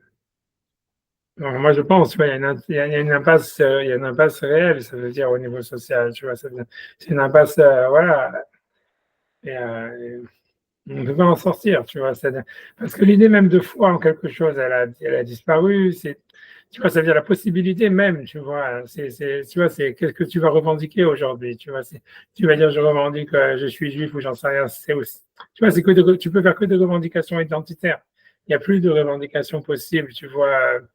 Voilà, je sais pas, tu vois. Bref, on est dans une situation, voilà, complètement. Voilà, c'est une question, voilà, c'est tout, quoi qu'il arrive, tu vois, c'est exact. C'est tout, hein, ça veut dire qu'il va y avoir besoin d'un remplacement, d'un renouveau. Tu vois, en espérant que ça se fasse avec le moins de casse possible. Tu vois, quand tu regardes les prophètes, qu'est-ce qu'ils ont fait dans le premier temps, qu'est-ce qu'ils arrêtent pas de dire. Ils disent, ok, c'est foutu, mais on peut gérer la situation pour que ça se passe le moins mal possible. Moi, je pense que c'est ça l'idée aujourd'hui. S'il y a encore une rédemption possible, tu vois, il n'y a pas une rédemption de dire tout est inversé, on peut inverser la dynamique et tout, mais on peut gérer que ça se fasse le moins mal possible. Quand tu vois, quand tous les prophètes disent, ouais, faire des alliances avec Nabucodonosor, il faut faire ci, il faut faire ça, on peut encore rester en Israël, on peut ne pas détruire le temple, on peut arriver à ça. Et c'était possible jusqu'au dernier moment, en fait. Il y a eu des erreurs sur des erreurs, sur des erreurs, sur des erreurs jusqu'au dernier moment. Et qui était prévisible, qui était, tu vois, qui était avancé, etc. Et ça veut dire, on a encore, j'imagine qu'on va avoir encore plein de possibilités d'éviter le pire, si tu veux. Mais voilà, mais que ces possibilités, ça va être des possibilités de compromis, tu vois, tu vois, de survival, tu vois, de négocier comme une sorte de vague pour que ça soit pas trop violent. C'est ça l'idée, tu vois. Mais bon, non. Tu vois, Pire que ton fils. comment? T'es pire que ton fils. Ouais, non, je sais pas, j'en sais rien. Moi, c'est ce que je vois. C'est plus pire que mon fils, j'en sais rien. Je sais pas. Non, moi, je pense pas que la souffrance, elle est.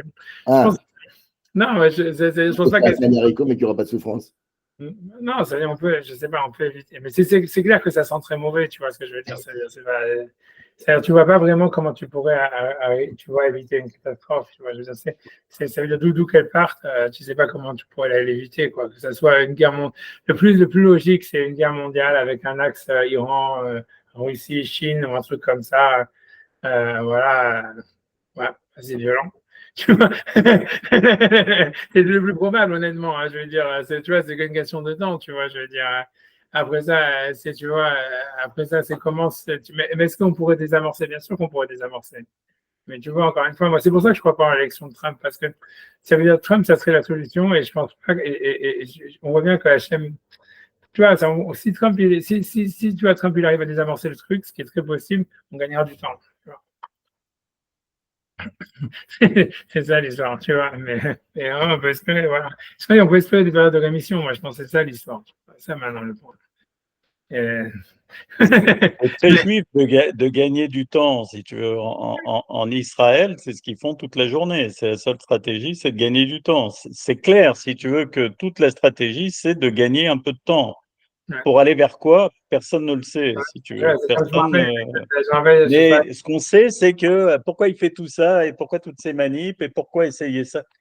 C'est juste pour gagner du temps. C'est ce qu'on a fait, on va dire, depuis qu'on est là. On a gagné du temps, si tu veux. C'est normal que tu parles comme ça, quelque part, parce que, je veux dire, c'est toute la sagesse juive, c'est ça. C'est mais c'est ce qu'on vraiment met. de gagner du Je temps. ce que je fais avec un Israélien, je vais Il lui n'y a demander pas si de... le chaleur. Et on n'attend pas le chaleur. Non, mais c'est vrai que ceux qui sont restés juifs sont ceux qui ont gagné du temps. Après, ceux qui ont inventé des ismes, qui ont essayé de se sortir de ce système et de faire arriver, en fait, toutes les idéologies qui ont été fondées par des juifs, c'est un messianisme, une forme de messianisme avorté, si tu veux.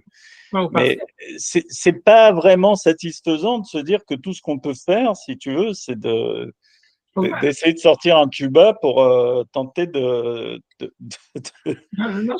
respirer un petit peu de respirer un petit peu d'air frais comme ça de temps en temps et de continuer à faire le sous-marin en attendant que.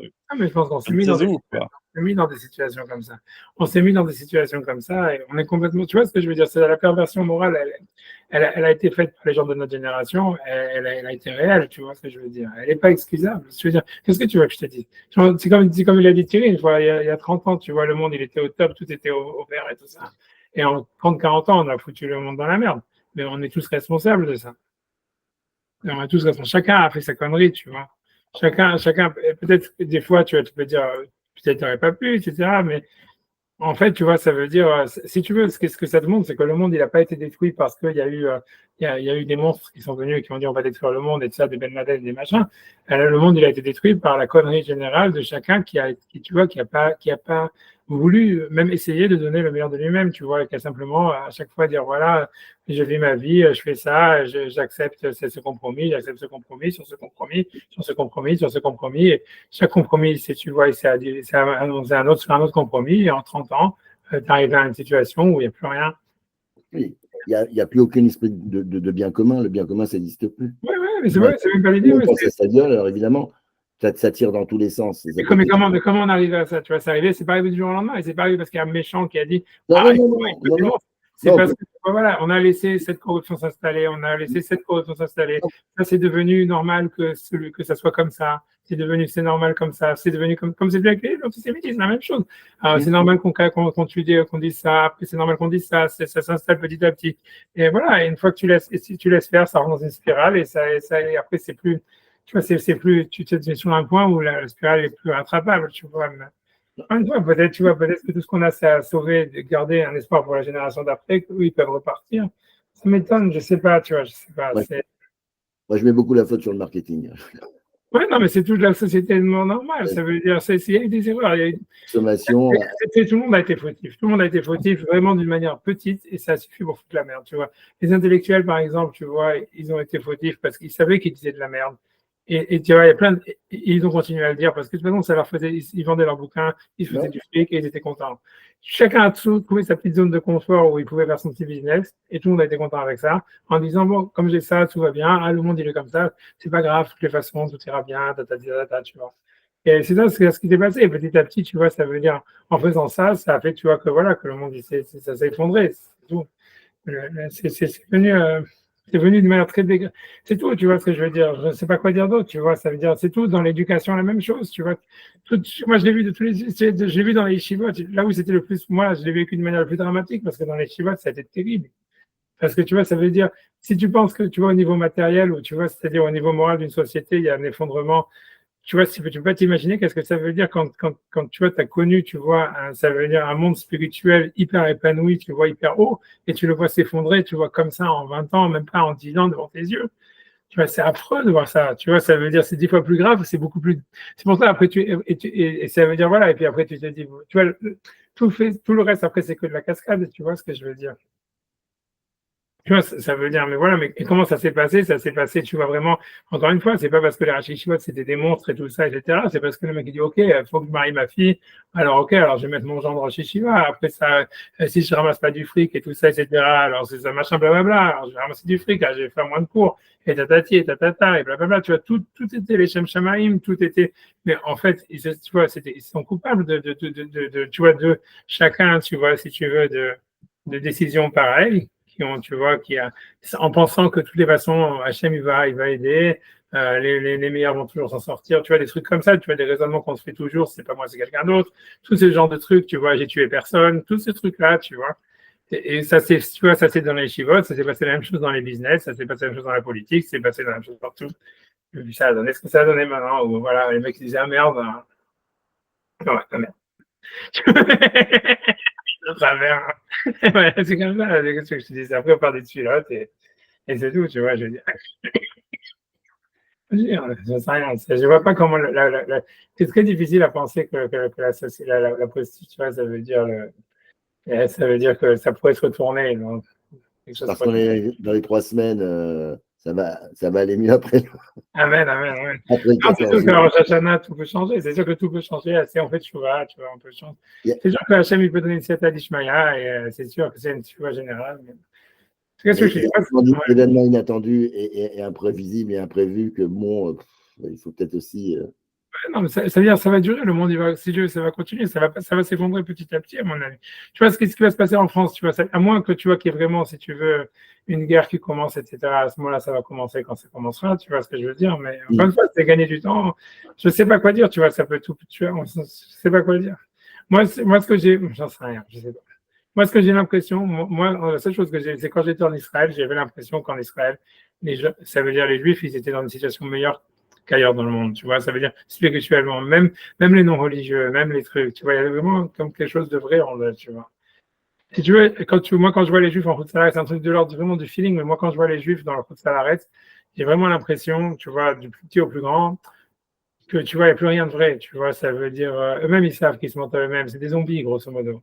C'est-à-dire, tu vas dans les chivotes, tu vois des zombies, tu vas dans les choules, tu vois des zombies, tu vois les mecs, tu vois, ils jettent sur la vodka et sur le machin parce qu'ils ont rien d'autre à faire, tu vois, ou, tu vois, ils sont des zombies, ils sont là pour la déco. C'est vrai que moi, ça me donne ce sentiment. Enfin, c'est le reflet même de la société elle-même. Hein. Il n'y a pas que les Juifs, c'est toute la société. Enfin, on n'a absolument plus aucun plaisir à vivre, bien que tu sois au top on va dire, au top de tout, quoi. Tu as du fric, les institutions, tu vas dans des synagogues magnifiques, des trucs, tu peux avoir tout. Mais je veux dire, il y a pas d'étincelle, quoi. Il n'y a absolument rien et ça fait des années, quoi. Et c'est dépressif, hein. Moi, vraiment, si je bouge, c'est vraiment à cause de ça. Parce que, et puis, j'ai plus du tout de. Enfin, c'est une société qui est vraiment dépressive, ça déteint sur toi, tu n'as absolument plus aucun engouement pour quoi que ce soit. Je sais pas, je me dis, est-ce que c'est moi? Est-ce que c'est. Mais non, je pense que c'est assez général, quoi, parce qu'après, quand on interroge vraiment les gens, on se rend compte que. Mais après, bon, il y a la peur que ça change, il y a la peur de l'inconnu, il y a la peur de beaucoup de choses.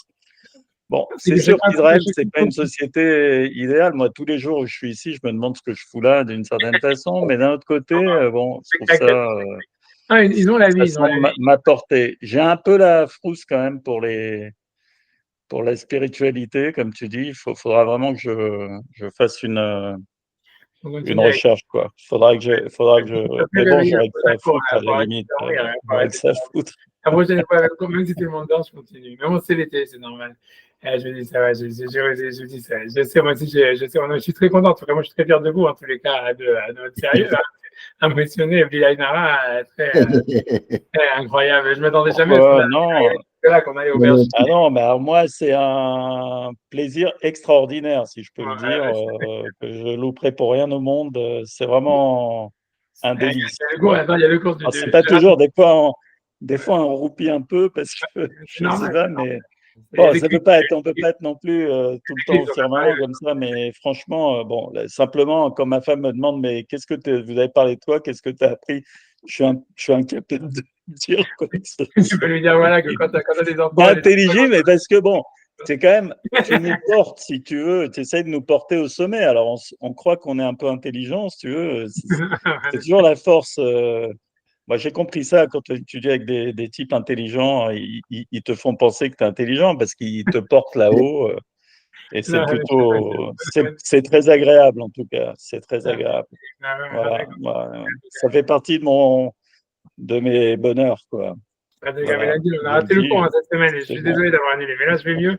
Et donc j'ai préparé déjà parce que j'ai déjà fait jeudi le cours là, sur les guerres. Là, on va parler justement vraiment sur les guillous des Bachoé, Shivot, etc. On peut rattraper maintenant peut-être. Comment On peut rattraper maintenant. Ouais, si vous voulez, là, ça, je me dis après, je sais pas vous, si vous êtes fatigué, moi aussi je suis fatigué. Non, c'est comme ça, tu vois, c'est les Jeux Olympiques, c'est l'été. Mais déjà, même pour faire le cours là sur j'étais malade aussi la vérité. Là, je suis content parce que c'est le premier jour où je commence à aller plus ou moins mieux. Mais voilà, non, mais c'est pour ça, non, même pour moi, ça veut dire, je me suis dit, quand j'avais pas pensé quand on a dit on fait mardi que c'est tombé sur le chaîne. Après, je me suis dit, mince, tu vois, parce que moi, ça, c'est le cours que je dois le préparer. Je me suis dit, c'est tombé. Je savais que j'arriverais pas. Mais bon, ça va, on va voir le cours, il est un peu différent que d'habitude, tu vois, ça veut dire, parce que voilà, c'est Maïmonide, on va regarder, c'est intéressant parce que, en fait, c'est sur qu'est-ce que c'est, tu vois, les guerres de Mitzvah, les guerres qui sont où, en fait, justement, les Bachouri Shivot, ils sont exemples ou pas, toutes ces histoires-là. Et c'est intéressant, tu vois, c'est encore intéressant parce que voilà, les sources qu'on a, elles ne fonctionnent pas vraiment avec Maïmonide et tout ça. Donc, on va regarder, c'est intéressant. On va parler des guerres aussi les guerres qu'il y a entre les Juifs, tu vois, parce qu'on va voir qu'en fait, il y a eu des guerres qui ont été plus que 100 ans en fait, de guerre entre l'État d'Israël et le royaume de Juda, et en fait, beaucoup des lois des guerres, en fait, on les apprend de là, tu vois. Et on va voir les traits, c'est très intéressant. Vous allez rigoler un petit peu, vous allez rigoler. Shabbat shalom. Shabbat shalom et que des bonnes nouvelles. C'est quand? C'est lundi le prochain cours, c'est ça, lundi? C'est comme le cours est lundi ou mardi, c'est comme vous voulez. Moi, comme le cours il est préparé maintenant, à moins que je. Lundi, ok. Lundi, ok. Lundi. Lundi, c'est plus facile? Ok, lundi, on fait lundi. Comme ça, c'est fait. Shabbat shalom. Shabbat shalom.